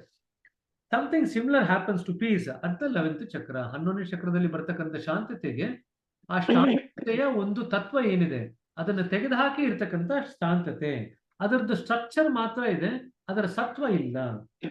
It feels like peace but there is too peacefulness there, only the agitation to move on. Peace ಇದೆ ಅಂತ ಅನಿಸುತ್ತೆ, ಶಾಂತತೆ ಇದೆ ಅಂತ ಅನಿಸುತ್ತೆ, ಆದ್ರೆ ಅಲ್ಲಿ ನಮಗೆ ಮನಸ್ಸು ಕ್ಷುಬ್ಧವಾಗಿದೆ, ಪ್ರಕ್ಷುಬ್ಧವಾಗಿದೆ. ಯಾಕೆ ಪ್ರಕ್ಷುಬ್ಧವಾಗಿದೆ ಅಂದ್ರೆ ಯಾವುದೋ ಲೌಕಿಕ ಆಸೆ ಪ್ರಕ್ಷುಬ್ಧವಾಗಿಲ್ಲ, ಮುಂದಿನ ಸ್ತರಕ್ಕೆ ಹೋಗ್ಬೇಕು ಅಂತ ಮನಸ್ಸು ಪ್ರಕ್ಷುಬ್ಧವಾಗಿದೆ. Enveloped in this most beautiful restlessness you continue to progress in the region of the absolute. ಈಗ ಈ ದೈವದ ನೆಲೆಯಲ್ಲಿ ನಮ್ಮ ಏನು ಪ್ರಯಾಣ ನಾವು ಬೆಳೆಸ್ತಾ ಇದ್ದೀವಿ, ಈ ಪ್ರಯಾಣನ ನಾವು ಸಾಕಷ್ಟು ಮಟ್ಟಿಗೆ, ಸೊ ಇಲ್ಲಿ 11ನೇ ಚಕ್ರದಲ್ಲಿ 3-4 ಕಂಡೀಷನ್ಸ್ ನ ಗುರುಗಳು ಉಲ್ಲೇಖ ಮಾಡಿದ್ದಾರೆ. ನಮಗೆ ಸಾಕಷ್ಟು ಚಡಪಡಿಸುವಿಕೆ ಇರುತ್ತೆ, ಚಡಪಡಿಸುವಿಕೆಯ ಜೊತೆಗೆ ನೋವಿರುತ್ತೆ, ಆ ನೋವಿನಲ್ಲೂ ಸಹ ನಲಿವಿರುತ್ತೆ, ನಲಿವಿನ ಜೊತೆಗೆ ಶಾಂತತೆ ಲೇಪ ತೆಗೆದ ಶಾಂತತೆಯ ಒಂದು ಸತ್ವ ತೆಗೆದಿರ್ತಕ್ಕಂಥ ಶಾಂತತೆ ಇರುತ್ತೆ. ಅಂದ್ರೆ ಶಾಂತತೆಯ ಅನುಭವ ಆಗುತ್ತೆ, ಅದರಲ್ಲಿ ಶಾಂತಿ ಏನು ಇಲ್ಲ. ಅದ್ರ ಒಳಗಡೆ ಹೋಗಿ ನೋಡಿದಾಗ ರೂಪ ನೋಡಿದ್ರೆ ಶಾಂತಿ ಅಂತ ಅನಿಸುತ್ತೆ, ಒಳಗಡೆ ಹೋಗ್ದಂಗೆ ನೋಡಿದಾಗ ಪ್ರಕ್ಷುಬ್ಧತೆ ಇರುತ್ತೆ. ಆ ಪ್ರಕ್ಷುಬ್ಧತೆ ಯಾಕಿದೆ ಅಂದ್ರೆ ಆಧ್ಯಾತ್ಮಿಕ ಚಡಪಡಿಸುವಿಕೆಯಿಂದ ನಾವು ಮುಂದಿನ ಸ್ತರಕ್ಕೆ ಹೋಗ್ಲಿ ಅನ್ನೋದಕ್ಕೋಸ್ಕರ ಅದು ನಮ್ಮಲ್ಲಿ ಅಡಕವಾಗಿರುತ್ತೆ. ಇದು 11ನೇ ಚಕ್ರದ ಒಂದು ಸ್ಥಿತಿ. 11ನೇ ಚಕ್ರದಲ್ಲಿ ತುಂಬಾ ಇಲ್ಲ. 10ನೇ ಚಕ್ರಕ್ಕೂ 11ನೇ ಚಕ್ರಕ್ಕೂ ಬರಬೇಕಾದ್ರೆ ದಾರಿಯಲ್ಲಿ ಸಹಸ್ರದಲ್ಲಿ ಕಮಲ ಇರುತ್ತೆ. ತದನಂತರ 10ನೇ ಚಕ್ರದಲ್ಲಿ ಆದಂತ ಕೆಲವು ಕಂಡೀಷನ್ಸ್ ಕೂಡ ನಮ್ಗೆ ಯಾವಾಗ 10ನೇ ಚಕ್ರ ನಾವು ದಾಟಿದೀವಿ ಅಂದ್ರೆ ಎರಡು ನಮ್ಮ ಹೃದಯಕ್ಕೆ ಗೋಚರ ಆಗ್ಬೇಕು, ಖಚಿತ ಆಗ್ಬೇಕು. ಮೊದಲನೇದು ಏನಪ್ಪಾ ಅಂದ್ರೆ ನಾವು ಅಸ್ತಿತ್ವದಲ್ಲಿ ಶಾಶ್ವತವಾದಂಥವರು, ಅದು ಮೊದಲನೇದು. ಎರಡನೇದು ನಮ್ಮ ಅಸ್ತಿತ್ವಕ್ಕೆ ಒಂದು ಸಾರ್ವತ್ರಿಕವಾದಂತ ನೆಲೆ ಕೂಡ ಇದೆ, ಅದು ಒಂದು ರೂಪ ಕೂಡ ಇದೆ, ಸಾರ್ವತ್ರಿಕವಾದಂತ ಒಂದು ಗುಣ ಕೂಡ ಇದೆ ಅನ್ನೋದು ನಮ್ಗೆ ಯಾವಾಗ ಖಾತ್ರಿ ಆಗತ್ತೆ, ಅದೆರಡೂ ಖಾತ್ರಿ ಆದ ನಂತರ ನಾವು 11ನೇ ಚಕ್ರದಿಂದ 11ನೇ ಚಕ್ರಕ್ಕೆ ನಮ್ಮ ದಾಪುಗಾಲನ್ನು ಹಾಕ್ತೀವಿ. 11ನೇ ಚಕ್ರದಲ್ಲಿ ಬಂದಾಗ ಇದುವರೆಗೂ ಮಾತಾಡ್ತಿರ್ತಕ್ಕಂಥಂಗೆ 11ನೇ ಚಕ್ರದಲ್ಲಿ ತುಂಬಾ ವಿಚಾರಗಳು ಏನಿಲ್ಲ. 11ನೇ ಚಕ್ರದಲ್ಲಿ ಇಷ್ಟಿದೆ, ಚಡಪಡಿಸುವಿಕೆ ಇದೆ, ಚಡಪಡಿಸುವಿಕೆಯ ಜೊತೆಗೆ ನಿಮಗೆ ನೋವಿದೆ, ನೋವಿನ ಜೊತೆಯಾಗಿ ನಲಿವಿದೆ, ನಲಿವಿನ ಜೊತೆಗೆ ಶಾಂತತೆ ತೆರೆದಿರ್ತಕ್ಕಂಥ ಶಾಂತತೆಯ ಸತ್ವ ಕಳ್ಕೊಂಡಿರ್ತಕ್ಕಂಥ ಒಂದು ಶಾಂತತೆ ಇದೆ. ಹಾಗಾದ್ರೆ ಆ ಶಾಂತತೆಯಲ್ಲಿ ಒಳಹೊಕ್ಕು ನೋಡಿದಾಗ ತಕ್ಕ ಮಟ್ಟಿಗೆ ಪ್ರಕ್ಷುಬ್ಧತೆ ಇದೆ. ಯಾಕೆ ಪ್ರಕ್ಷುಬ್ಧತೆ ಇದೆ ಅಂದ್ರೆ ನಾವು ಮುಂದಿನ ಸ್ತರಕ್ಕೆ ಬೆಳಿಲಿ ಅನ್ನೋ ಕಾರಣಕ್ಕೋಸ್ಕರ ಅಲ್ಲಿ ಪ್ರಕ್ಷುಬ್ಧತೆ ಇದೆ. ಸೊ ಇದು 11ನೇ ಚಕ್ರದ ಒಂದು ಗುಣ ವಿಶೇಷತೆಗಳು. ಇನ್ನೂ 6 ಕಾಲು ನಮ್ಮ ಇನ್ನೂ ಸಾಕಷ್ಟು ಸಮಯ ಇರೋದ್ರಿಂದ ಮುಂದಿನ ಚಕ್ರಕ್ಕೆ ನಾವು ಈಗ ನಮ್ಮ ಪ್ರಯಾಣನ ಬೆಳೆಸೋಣ. 12ನೇ ಚಕ್ರದಲ್ಲಿ ನಮಗೆ ಸಾಕಷ್ಟು ಮಟ್ಟಿಗೆ ಸೆಟಲ್ನೆಸ್ ಅನ್ನೋ ಕಂಡೀಷನ್ ಬರುತ್ತೆ ಅಂತ ಪೂಜ್ಯ ದಾಜಿಯವರು ಬರೀತಾರೆ. ನಾವು ಒಂದ್ ಕಡೆಯಲ್ಲಿ ನೆಲೆಯಾಗಿದ್ದೀವಿ, ಸೆಟಲ್ ಆಗಿದ್ದೀವಿ, ನೆಲೆ ನಿಂತಿದ್ದೀವಿ ಅನ್ನೋ ಒಂದು ನಮ್ಮ ಭಾವನೆ ಬರಲಿಕ್ಕೆ ಶುರು ಆಗುತ್ತೆ. 12ನೇ ಚಕ್ರದ ಮೂಲ ತತ್ವ ಆಕಾಶ ತತ್ವ. ಅದರ ಬಣ್ಣ ಗುಲಾಬಿ, ತಿಳಿಯಾದಂತ ಗುಲಾಬಿ. ಅದು 11ನೇ ಚಕ್ರದಿಂದ 4 ಬೆರಳುಗಳಷ್ಟು ಹಿಂದ್ಗಡೆ ಇರುತ್ತೆ, ಬೆನ್ನಿನ ಕಡೆಗೆ ಹೋಗ್ತಾ ಚಲನೆ ಮಾಡ್ತಾ. ಅಲ್ಲಿ ನಾವು ಟೋಟಲ್ ಸೆಟಲ್ನೆಸ್, ಆಮೂಲಾಗ್ರವಾಗಿ ನಾವು ನೆಲೆ ನಿಂತಿದ್ದೀವಿ ಅನ್ನೋ ಒಂದು ಭಾವನೆ ಬರುತ್ತೆ. ಅಲ್ಲಿ ಏನ್ ಬರುತ್ತೆ? ಸಂಪೂರ್ಣವಾದಂತ ವಿನಮ್ರತೆ ಮತ್ತು ಸಂಪೂರ್ಣವಾದಂತ ನೆಲೆ ನಿಲ್ಲುವಿಕೆ. ಇದು ಎರಡೂ ಕೂಡ ನಮಗೆ ಅಲ್ಲಿ ನಮ್ಮ ಅನುಭವಕ್ಕೆ ಬರುತ್ತೆ. ಇದಕ್ಕೆ ನಾವು ಇದರ ಸುತ್ತಮುತ್ತ ಇರ್ತಕ್ಕಂಥ 2 ಪಾಯಿಂಟ್ಸ್ ಇದೆ ಇಲ್ಲಿ. 11ನೇ ಪಾಯಿಂಟ್, 12ನೇ ಪಾಯಿಂಟ್ ಹತ್ರ. ಮೊದಲನೇದು ಸತ್ಯಪದ್ ಅಂತ ಕರಿತೀವಿ. ಎರಡನೇದು ನಾವು ಅದನ್ನ ಬ್ರಹ್ಮರಂಧ್ರ ಅಂತ ಕರಿತೀವಿ. ಸತ್ಯಪದ್ ಮತ್ತು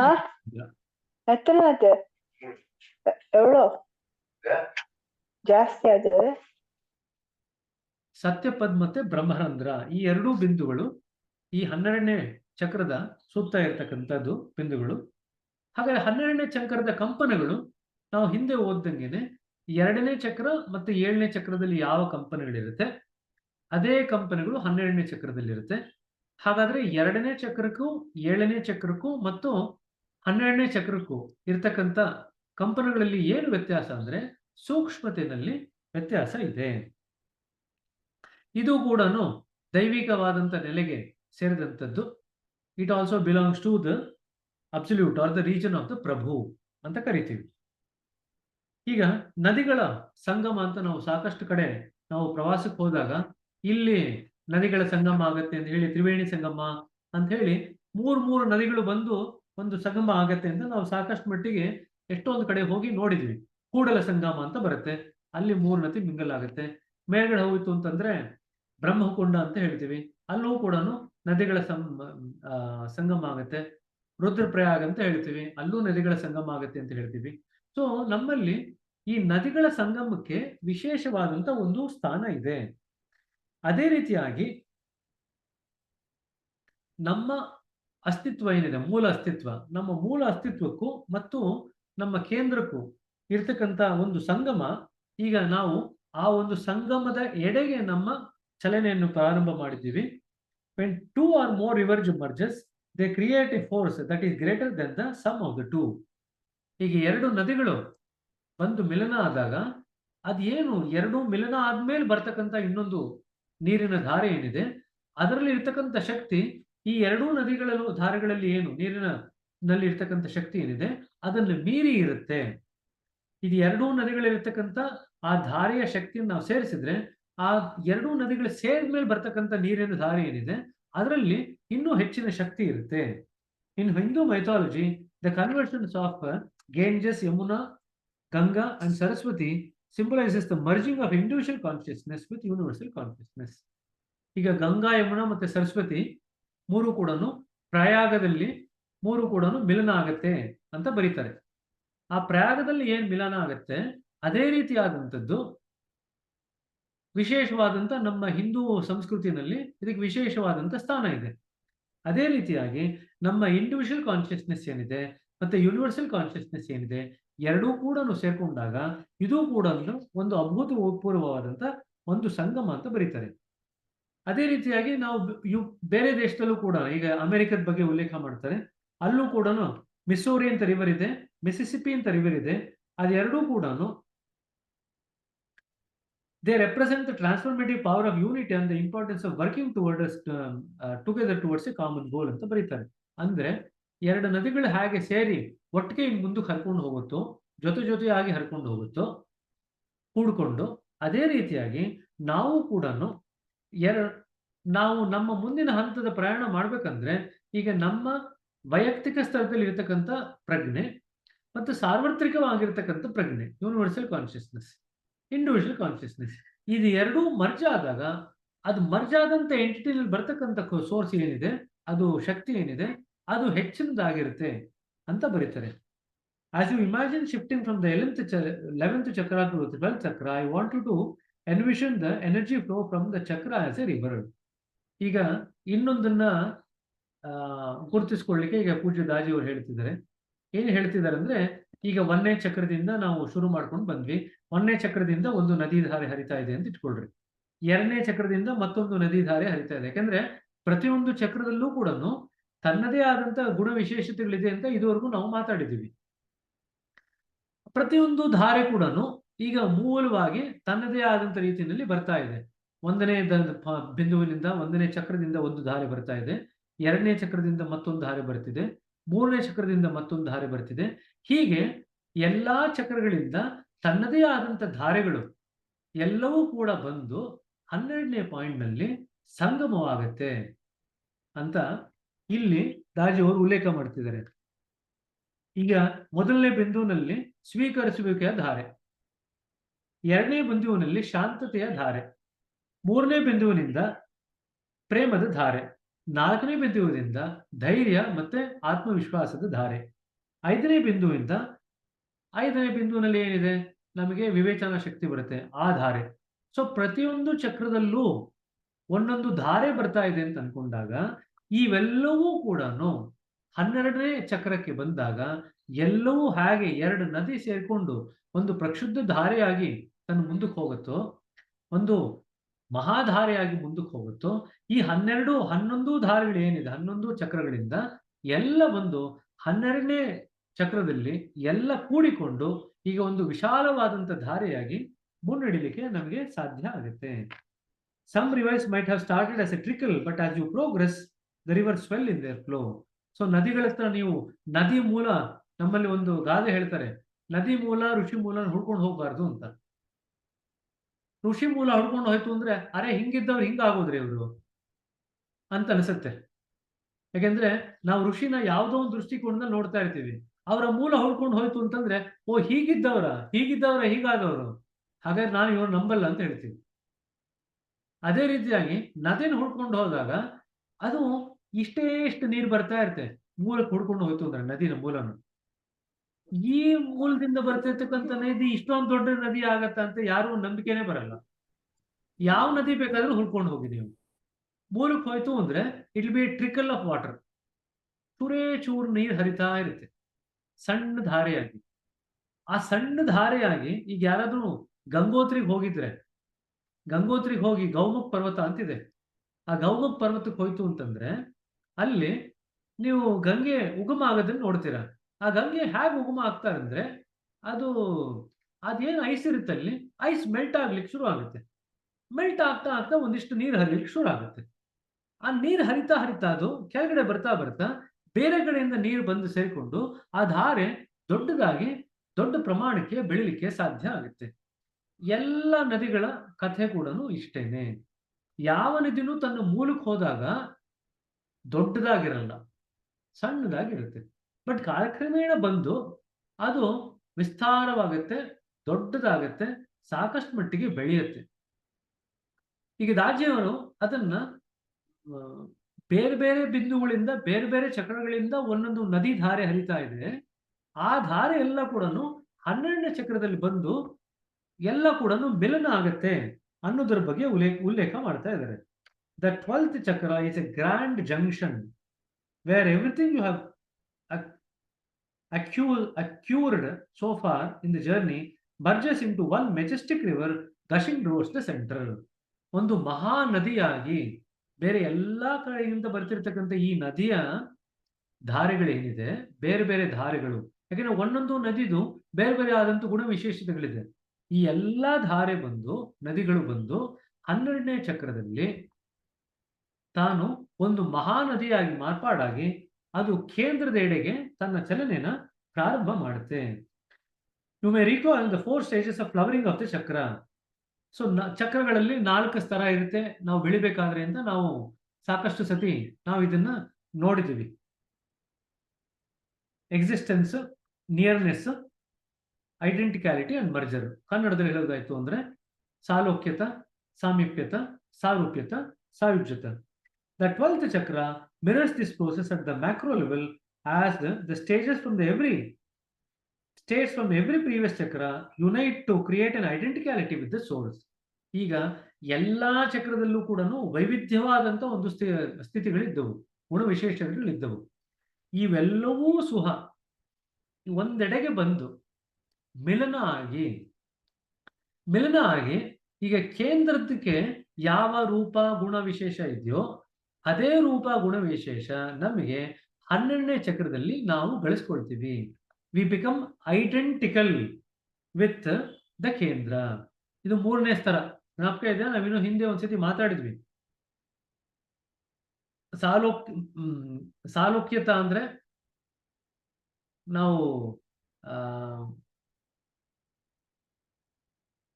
ಮೊದಲ 5 ಬಿಂದುಗಳಲ್ಲಿ ನಾವು ಸಾಲೋಕ್ಯ ಅಂತ ಹೇಳ್ತೀವಿ. ನೆಕ್ಸ್ಟ್ 5 ಬಿಂದುಗಳಲ್ಲಿ ಸಾಮೀಪ್ಯತ ಅಂತ ಹೇಳ್ತೀವಿ. ನೆಕ್ಸ್ಟ್ 3 ಬಿಂದುಗಳಲ್ಲಿ ಸಾರೂಪ್ಯತ ಅಂತ ಹೇಳ್ತೀವಿ. ಕಡೆಯದಾಗಿ ನಾವು ಸಾಯುಜ್ಯತೆಯನ್ನು ಗಳಿಸ್ಕೊಳ್ತೀವಿ. ಸೊ ಮೊದಲ 5 ಬಿಂದುಗಳಲ್ಲಿ 1 to 5 ಚಕ್ರಸ್ ಅಲ್ಲಿ ಇದನ್ನ ಒಂದು ಎಲ್ಲ 13 ಬಿಂದುಗಳ ಕೇಂದ್ರದವರೆಗಿನ ನಮ್ಮ ಚಲನೆಯನ್ನು ನಾವು ನೋಡಿದಾಗ ಆ ಒಂದು ಆಮೂಲಾಗ್ರ ದೃಷ್ಟಿ ತಗೊಂಡಾಗ ನಮಗೆ ಮೊದಲ 5 ಬಿಂದುಗಳಲ್ಲಿ ನಾವು ಸಾಲೋಕ್ಯತೆ ಪಡಿತೀವಿ. ನೆಕ್ಸ್ಟ್ 5 ಬಿಂದುಗಳಲ್ಲಿ ಸಾರೂಪ್ಯತೆ ಪಡಿತೀವಿ, ಸಾಮೀಪ್ಯತೆ ಪಡಿತೀವಿ. ಮುಂದಿನ 3 ಬಿಂದುಗಳಲ್ಲಿ ಸಾರೂಪ್ಯತೆ ಪಡಿತೀವಿ. ಕಡೆಯ ಬಿಂದು ಒಳಗಡೆ ಹೊಕ್ಕದಾಗ ನಾವು ಸಾಯುಜ್ಯತನ ಪಡ್ಕೊಳ್ತೀವಿ. This is an important aspect to understand. When one embarks on the spiritual anatomy project, it is the first stage of the journey, coexistence. ಇದನ್ನು ಇವಾಗ ದಾಜಿಯವರು ಉಲ್ಲೇಖ ಮಾಡ್ತಿದ್ದಾರೆ. ಮೊದಲು ನಾವು ಚಲನೆ ಶುರು ಮಾಡಿದಾಗ, ನಮ್ಮ ಆಧ್ಯಾತ್ಮಿಕ ಪ್ರಯಾಣ ನಾವು ಶುರು ಮಾಡಿದಾಗ ನಾವೇನಾಗತ್ತೆ, ನಾವು ಸಾಲೋಕ್ಯತೆಗೆ ನಮ್ಮ ಒಂದು ಎಡೆನ ನಾವು ಬೆಳೆಸ್ತೀವಿ. ತದನಂತರ so it's a stage of coexistence, ಸಾಲೋಕ್ಯತ. In the first stage we have a vague understanding of something called the centre. ಮೊದಲನೇ ಸ್ತರದಲ್ಲಿ ಕೇಂದ್ರ ಅಂತ ಏನೋ ಒಂದು ಇದೆಯಂತೆ, ಅದ್ರ ಬಗ್ಗೆ ನಮ್ಗೆ ಏನೋ ಒಂಚೂರು ಹೋಗ್ಬೇಕಂತೆ ಅದ್ರ ಬಗ್ಗೆ ಅಂತ ಇಷ್ಟೇ ನಮಗೆ ಗೊತ್ತಿರುತ್ತೆ. ತದನಂತರ ಕಾಲಕ್ರಮೇಣದಲ್ಲಿ ಏನಾಗುತ್ತೆ, ಈ ಐಡಿಯಾ ಅನ್ನೋದು ನಮಗೆ ನಮ್ಮ ಹೃದಯದಲ್ಲಿ ಅಂಕುರವಾಗುತ್ತೆ. ಹೃದಯದಲ್ಲಿ ಅಂಕುರ ಆಗ್ತಾ ಆಗ್ತಾ ಏನಾಗುತ್ತೆ, idea starts taking shape in our heart. Then there is something higher, a greater presence towards one is progressing. ನಾವು ಯಾವುದೋ ಒಂದು ಮಹಾಶಕ್ತಿ ಎಡೆಗೆ, ನಾವು ಮಹಾ ಒಂದು ಅಸ್ತಿತ್ವದ ಎಡೆಗೆ ನಾವು ಹೋಗ್ತಾ ಇದ್ದೀವಿ ಅನ್ನೋ ಒಂದು ಭಾವನೆ ನಮ್ಮಲ್ಲಿ ಅನುಭವಕ್ಕೆ ಬರುತ್ತೆ. ಇದು ಎರಡನೇ ಸ್ತರ. This feeling, however, becomes strong as the ego sublimates and one feels proximity to the source. ಇದು ನಮ್ಮ ಅಹಂ ಏನಿದೆ ಅದು ತಿಳಿಗೊಂಡಾಗ ಮತ್ತೆ ಕೇಂದ್ರದ ಜೊತೆಗೆ ನಾವು ಸಾಮೀಪ್ಯವನ್ನು ಪಡ್ಕೊಂಡಾಗ, ಕೇಂದ್ರದ ಹತ್ರ ನಾವು ಚಲನೆ ಮಾಡ್ತಾ ಮಾಡ್ತಾ ಕೇಂದ್ರಕ್ಕೆ ನಾವು ಸಾಮೀಪ್ಯತೆಯನ್ನು ಪಡ್ಕೊಳ್ತೀವಿ. ಇದನ್ನು ನಾವು ಸಾಮೀಪ್ಯತ ಅಂತ ಕರಿತೀವಿ. ಕೇಂದ್ರದ ಸಮೀಪ ಹೋಗ್ತೀವಿ, ಅದಕ್ಕೆ ಸಾಮೀಪ್ಯತ ಅಂತ ಕರಿತೀವಿ. This is the second stage, nearness. Upon further progress at the 12th chakra, one arrives at the third stage of identicality. So next 11, 12 ಚಕ್ರದಲ್ಲಿ ಎಲ್ಲಾ ಧಾರೆಗಳು ಬಂದು 11ನೇ ಚಕ್ರದಲ್ಲೂ ಬರೆದಿರತಕ್ಕಂಥ ಧಾರೆ ಎಲ್ಲವೂ ಕೂಡ 12ನೇ ಚಕ್ರದಲ್ಲಿ ಬಂದು ಒಂದು ಮಹಾ ಸಂಗಮವಾಗಿ ಕೂಡ್ಕೊಂಡಾಗ ನಾವು ಐಡೆಂಟಿಕ್ಯಾಲಿಟಿ ಬೆಳೆಸ್ಕೊಳ್ತೀವಿ. ಐಡೆಂಟಿಕ್ಯಾಲಿಟಿ ಅಂದ್ರೆ ಸಾರೂಪ್ಯತ, ಅದೇ ರೂಪ. ಯಾವ ರೂಪ? ಸಾರೂಪ್ಯತ ಅಂದ್ರೆ ಒಂದರ ತರನೇ ಇನ್ನೊಂದು ರೂಪ ಪಡ್ಕೊಂಡಿದೆ ಅಂತ. ಯಾವ್ದು ರೂಪ?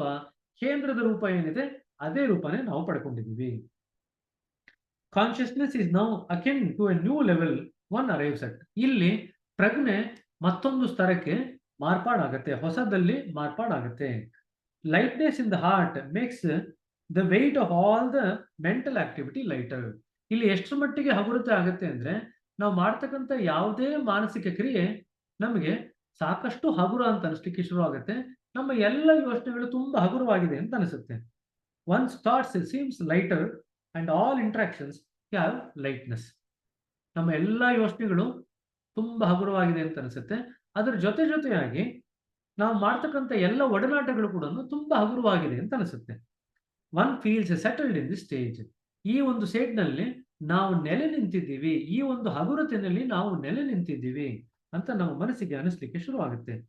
The resonance that kept developing with the centre is now complete and one is akin to the source. ಈಗ ಕೇಂದ್ರದ ಜೊತೆಗಿನ ನಮ್ಮ ಏನು ಸಾರೂಪ್ಯತೆ ಇದೆಯಲ್ಲ, ಅದು ತನ್ನ ಉನ್ನತ ಸ್ಥಿತಿಗೆ ಏರುತ್ತೆ. ಕೇಂದ್ರದ ರೂಪವಾಗಿಯೇ ನಾವು ಮಾರ್ಪಾಡಾಗ್ತೀವಿ. ಇದುವರೆಗೂ ಕೂಡ ನಾವು ಕೇಂದ್ರದ ದೃಷ್ಟಿಕೋನ ನಮ್ಗೆ ಬೀಳ್ತಾ ಇತ್ತು, ಹೀಗೆ ಕೇಂದ್ರದ ರೂಪವಾಗಿಯೇ ನಾವು ಮಾರ್ಪಾಡಾಗ್ತೀವಿ. This is the stage where one is at the pinnacle of purity.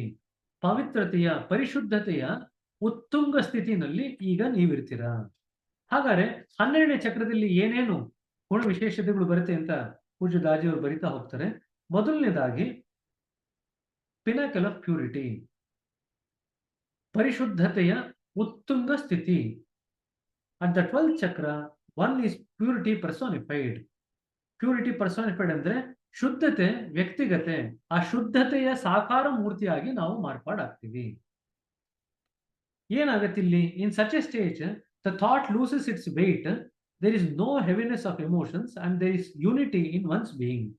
ನಮ್ಮ ಅಸ್ತಿತ್ವದಲ್ಲಿ ನಾವು ಮರ್ಜ್ ಆಗಿದ್ದೀವಿ, ಐಕ್ಯತೆಯನ್ನು ಹೊಂದ್ಕೊಂಡಿದ್ದೀವಿ. ನಮ್ಮ ಯೋಚನೆಗಳು ಕೂಡ ತನ್ನ ಏನು ಭಾರ ಇರುತ್ತೆ ಅದನ್ನು ಕಳ್ಕೊಂಡ್ಬಿಟ್ಟಿದೆ. ನಮ್ಮ ಭಾವನೆಗಳು ಕೂಡ ಅದರ ಭಾರನ ಕಳ್ಕೊಂಡಿದೆ. One arrives at the sameness with the absolute through the purification of all the chakras and cultivating a lifestyle that matures that inner hygiene, nurtures that inner hygiene. ಹಾಗಾದ್ರೆ ಇಲ್ಲಿಗೆ ಬರ್ಲಿಕ್ಕೆ ಹೆಂಗ್ ಸಾಧ್ಯ ಅಂದ್ರೆ, ನಾವು ನಮ್ಮ ಬೇರೆ ಎಲ್ಲ ಚಕ್ರಗಳನ್ನ ನಾವು ತಿಳಿಗೊಳಿಸ್ತಾ ಪರಿಶುದ್ಧಗೊಳಿಸ್ತಾ ಅದರ ಜೊತೆಯಾಗಿ ನಮ್ಮ ಜೀವನ ಶೈಲಿಯನ್ನು ನಾವು ಮಾರ್ಪಾಡು ಮಾಡ್ಕೊಳ್ತಾ ಬಂದಾಗ ನಾವು ಈ ಪರಿಶುದ್ಧತೆಯ ಸಾಕಾರ ಮೂರ್ತಿಯಾಗಿ ನಾವು ಮಾರ್ಪಾಡಾಗ್ತೀವಿ. This includes cleaning the samskaras and correcting the workings of the mind to develop correct thinking, right understanding and honest approach to life. ಈಗ ದಾಜಿ ಅವರು ಒಂದು ಉಲ್ಲೇಖ ಮಾಡ್ತಾರೆ, ಎಲ್ರಿಗೂ ಗೊತ್ತಿದೆ. ಒಂದು ಪ್ರೇಯರ್ಫುಲ್ ಸಜೆಷನ್ ಹೇಳ್ತೀವಿ ನಾವು, that every one around this is developing correct thinking, ಸರಿಯಾದಂತ ರೀತಿಯಲ್ಲಿ ಯೋಚನೆ ಮಾಡ್ತಾ ಇದ್ದಾರೆ. ರೈಟ್ ಅಂಡರ್ಸ್ಟ್ಯಾಂಡಿಂಗ್, ಸರಿಯಾದಂತ ದೃಷ್ಟಿನಲ್ಲಿ ಅರ್ಥ ಮಾಡ್ಕೊಳ್ತಾ ಇದ್ದಾರೆ. ಮತ್ತೆ ಆನೆಸ್ಟ್ ಅಪ್ರೋಚ್ ಟು ಲೈಫ್, ಜೀವನನ ಅವರು ಆನೆಸ್ಟ್ ಆಗಿ ಮಾಡ್ತಾ ಇದ್ದಾರೆ. ಈ ಮೂರು ಕೂಡ ನಾವು ಒಂದು ಸಜೆಷನ್ ಅಲ್ಲಿ ನಾವು ಹೇಳ್ಕೊಳ್ಳೋದು, ಎಲ್ರಿಗೂ ದಾಜಿ ಅವರು ಇದನ್ನು ಕೊಟ್ಟಿದ್ದಾರೆ. ಯಾಕೆ ಇದನ್ನು ಕೊಟ್ಟಿದ್ದಾರೆ ಅಂತ ಇಲ್ಲಿ ಇವಾಗ ನಿಮಗೆ ಬರ್ತಾ ಇದೆ. 12ನೇ ಪಾಯಿಂಟ್ಗೆ ಬಂದಾಗ ಈ ಒಂದು ಸ್ಥಿತಿನಲ್ಲಿ ನಾವು ಸಹಜವಾಗಿ ನೆಲೆ ನಿಲ್ತೀವಿ, ಪ್ರಾಮಾಣಿಕವಾಗಿ ಜೀವನ ಮಾಡ್ಲಿಕ್ಕೆ ಇಷ್ಟಪಡ್ತೀವಿ. ನಾವು ಪ್ರತಿಯೊಂದರಲ್ಲೂ ಕೂಡ ತಪ್ಪು ಗ್ರಹಿಕೆ ಮಾಡ್ಕೊಳ್ಲಿಕ್ಕೆ ಹೋಗಲ್ಲ. ಎಲ್ಲವನ್ನೂ ಸರಿಯಾದಂತ ದೃಷ್ಟಿಕೋನದಲ್ಲಿ ನೋಡ್ಲಿಕ್ಕೆ ನಮಗೆ ಅಪ್ರಯತ್ನವಾಗಿ ಸಾಧ್ಯ ಆಗತ್ತೆ. ಜೊತೆಯಾಗಿ ಸರಿಯಾದಂತ ದೃಷ್ಟಿಕೋನದಲ್ಲಿ ನಾವು ಯೋಚನೆಗಳನ್ನ ಮಾಡ್ತೀವಿ. ಸೊ ಇದಿಷ್ಟು ಆಗ್ಬೇಕಾದ್ರೆ ಸಾಕಷ್ಟು ಮಟ್ಟಿಗೆ ಚಕ್ರಗಳು ಎಲ್ಲ ಸಂಸ್ಕಾರಗಳೆಲ್ಲ ನಾವು ಕಳ್ಕೊಂಡು ನಮ್ಮ ಮನಸ್ಸನ್ನ ಈ ರೀತಿಯಾಗಿ ನಾವು ಮಾರ್ಪಾಡು ಮಾಡ್ಕೊಂಡಾಗ ನಮ್ಗೆ 12ನೇ ಚಕ್ರಿಗೆ ಬರ್ಲಿಕ್ಕೆ ಸಾಧ್ಯ ಆಗುತ್ತೆ. The discernment one develops helps preserve and mature the purity within. So ನಾವು ಈ ಪವಿತ್ರತೆ ಅಥವಾ ಪರಿಶುದ್ಧತೆ ಅನ್ನೋದು ಏನಿದೆಯಲ್ಲ, ಬೇರೆ ಬೇರೆ ಚಕ್ರಗಳಲ್ಲಿ ಅದು ತೀವ್ರಗೊಳ್ತಾ ಹೋಗುತ್ತೆ.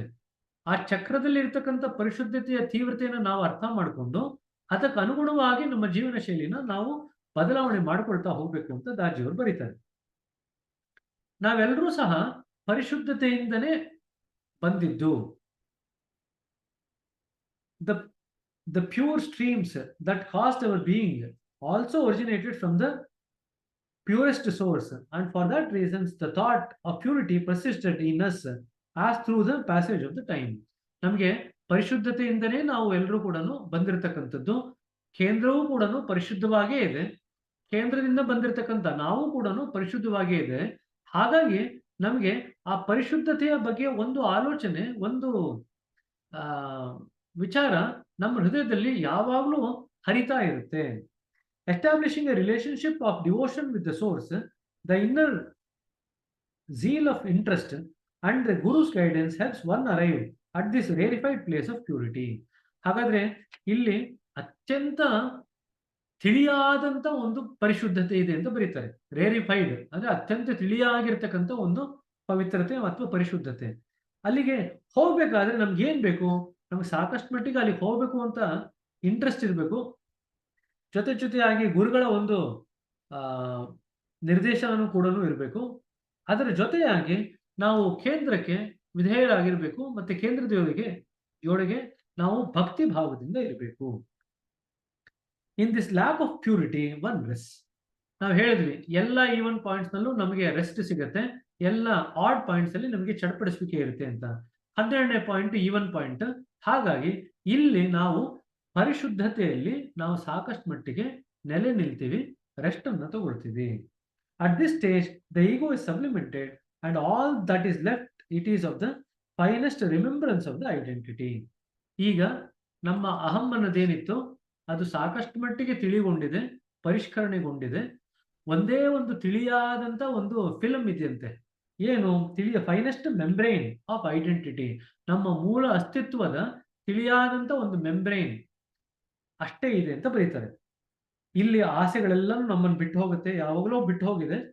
At the 12th chakra the desire to progress spiritually also ends. ಲೌಕಿಕ ಆಸೆಗಳೆಲ್ಲ ನಮಗೆ 1ನೇ ಪಾಯಿಂಟ್ ಇಂದನೇ ನಮಗೆ ಸಾಕಷ್ಟು ಮಟ್ಟಿಗೆ ಬಿಟ್ಟು ಹೋಗ್ಲಿಕ್ಕೆ ಸಾಧ್ಯ ಆಯಿತು.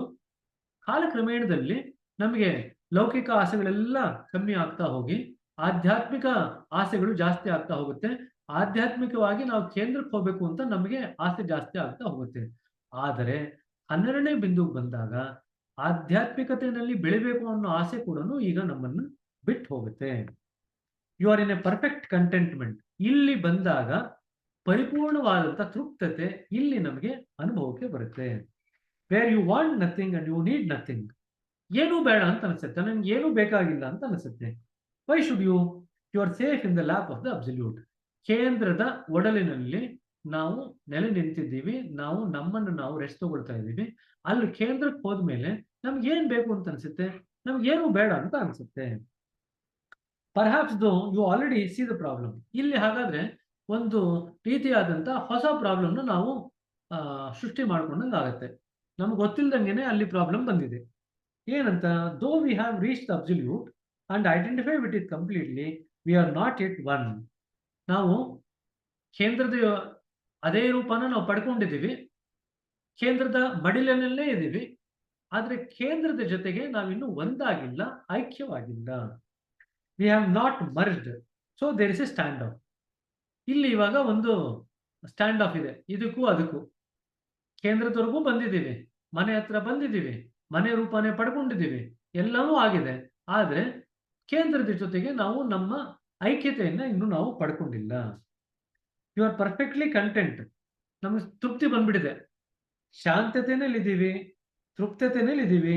ನಾವು ಮುಂದಕ್ಕೆ ಹೋಗ್ಬೇಕು ಅಂತ ನಮ್ಗೆ ಯಾವ ರೀತಿಯಾದಂಥ ಪ್ರೇರಣೆನೇ ಇಲ್ಲ, ಮೋಟಿವೇಶನ್ ಇಲ್ಲ. Yet the stores is still awaiting you. ಆದ್ರೆ ಕೇಂದ್ರ ಬಾ ಅಂತ ಕಾಯ್ತಾ ಇದೆ. ಆಸೆ ಹೊರಟೋಯ್ತು, ನಾವು ಮುಂದಕ್ಕೆ ಬೆಳಿಬೇಕು ಅನ್ನೋ ಆಸೆ ಹೊರಟೋಯ್ತು, ಶಾಂತತೆನಲ್ಲಿದ್ದೀವಿ, ಅದೇ ರೂಪ ಪಡ್ಕೊಂಡಿದ್ದೀವಿ. ಆದ್ರೆ ಮುಂದಕ್ಕೆ ಹೋಗ್ಬೇಕು ಅಂತ ನಮ್ಗೆ ಉತ್ಸಾಹನೇ ಇಲ್ಲ, ಪ್ರೇರೇಪಣೆ ಕೂಡ ಇಲ್ಲ. ಆದ್ರೆ ಕೇಂದ್ರ ನನ್ನ ಹತ್ರ ಬಾ ಅಂತ ಕಾಯ್ತಾ ಇದೆ, ಐಕ್ಯತೆಗೋಸ್ಕರ ಕಾಯ್ತಾ ಇದೆ. How do we reconcile this stand of? ಹಾಗಾದ್ರೆ ಈ ಒಂದು ತೊಂದರೆಯಿಂದ ನಾವು ಹೇಗೆ ಪಾರಾಗೋದು? ಅದರ ಜೊತೆಯಾಗಿ 12th chakra is also where the Brahmarandhra is, to which the soul enters the body. 12ನೇ ಚಕ್ರದ ಸುತ್ತಮುತ್ತಾನೆ ಬ್ರಹ್ಮರಂಧ್ರ ಕೂಡ ಇದೆ.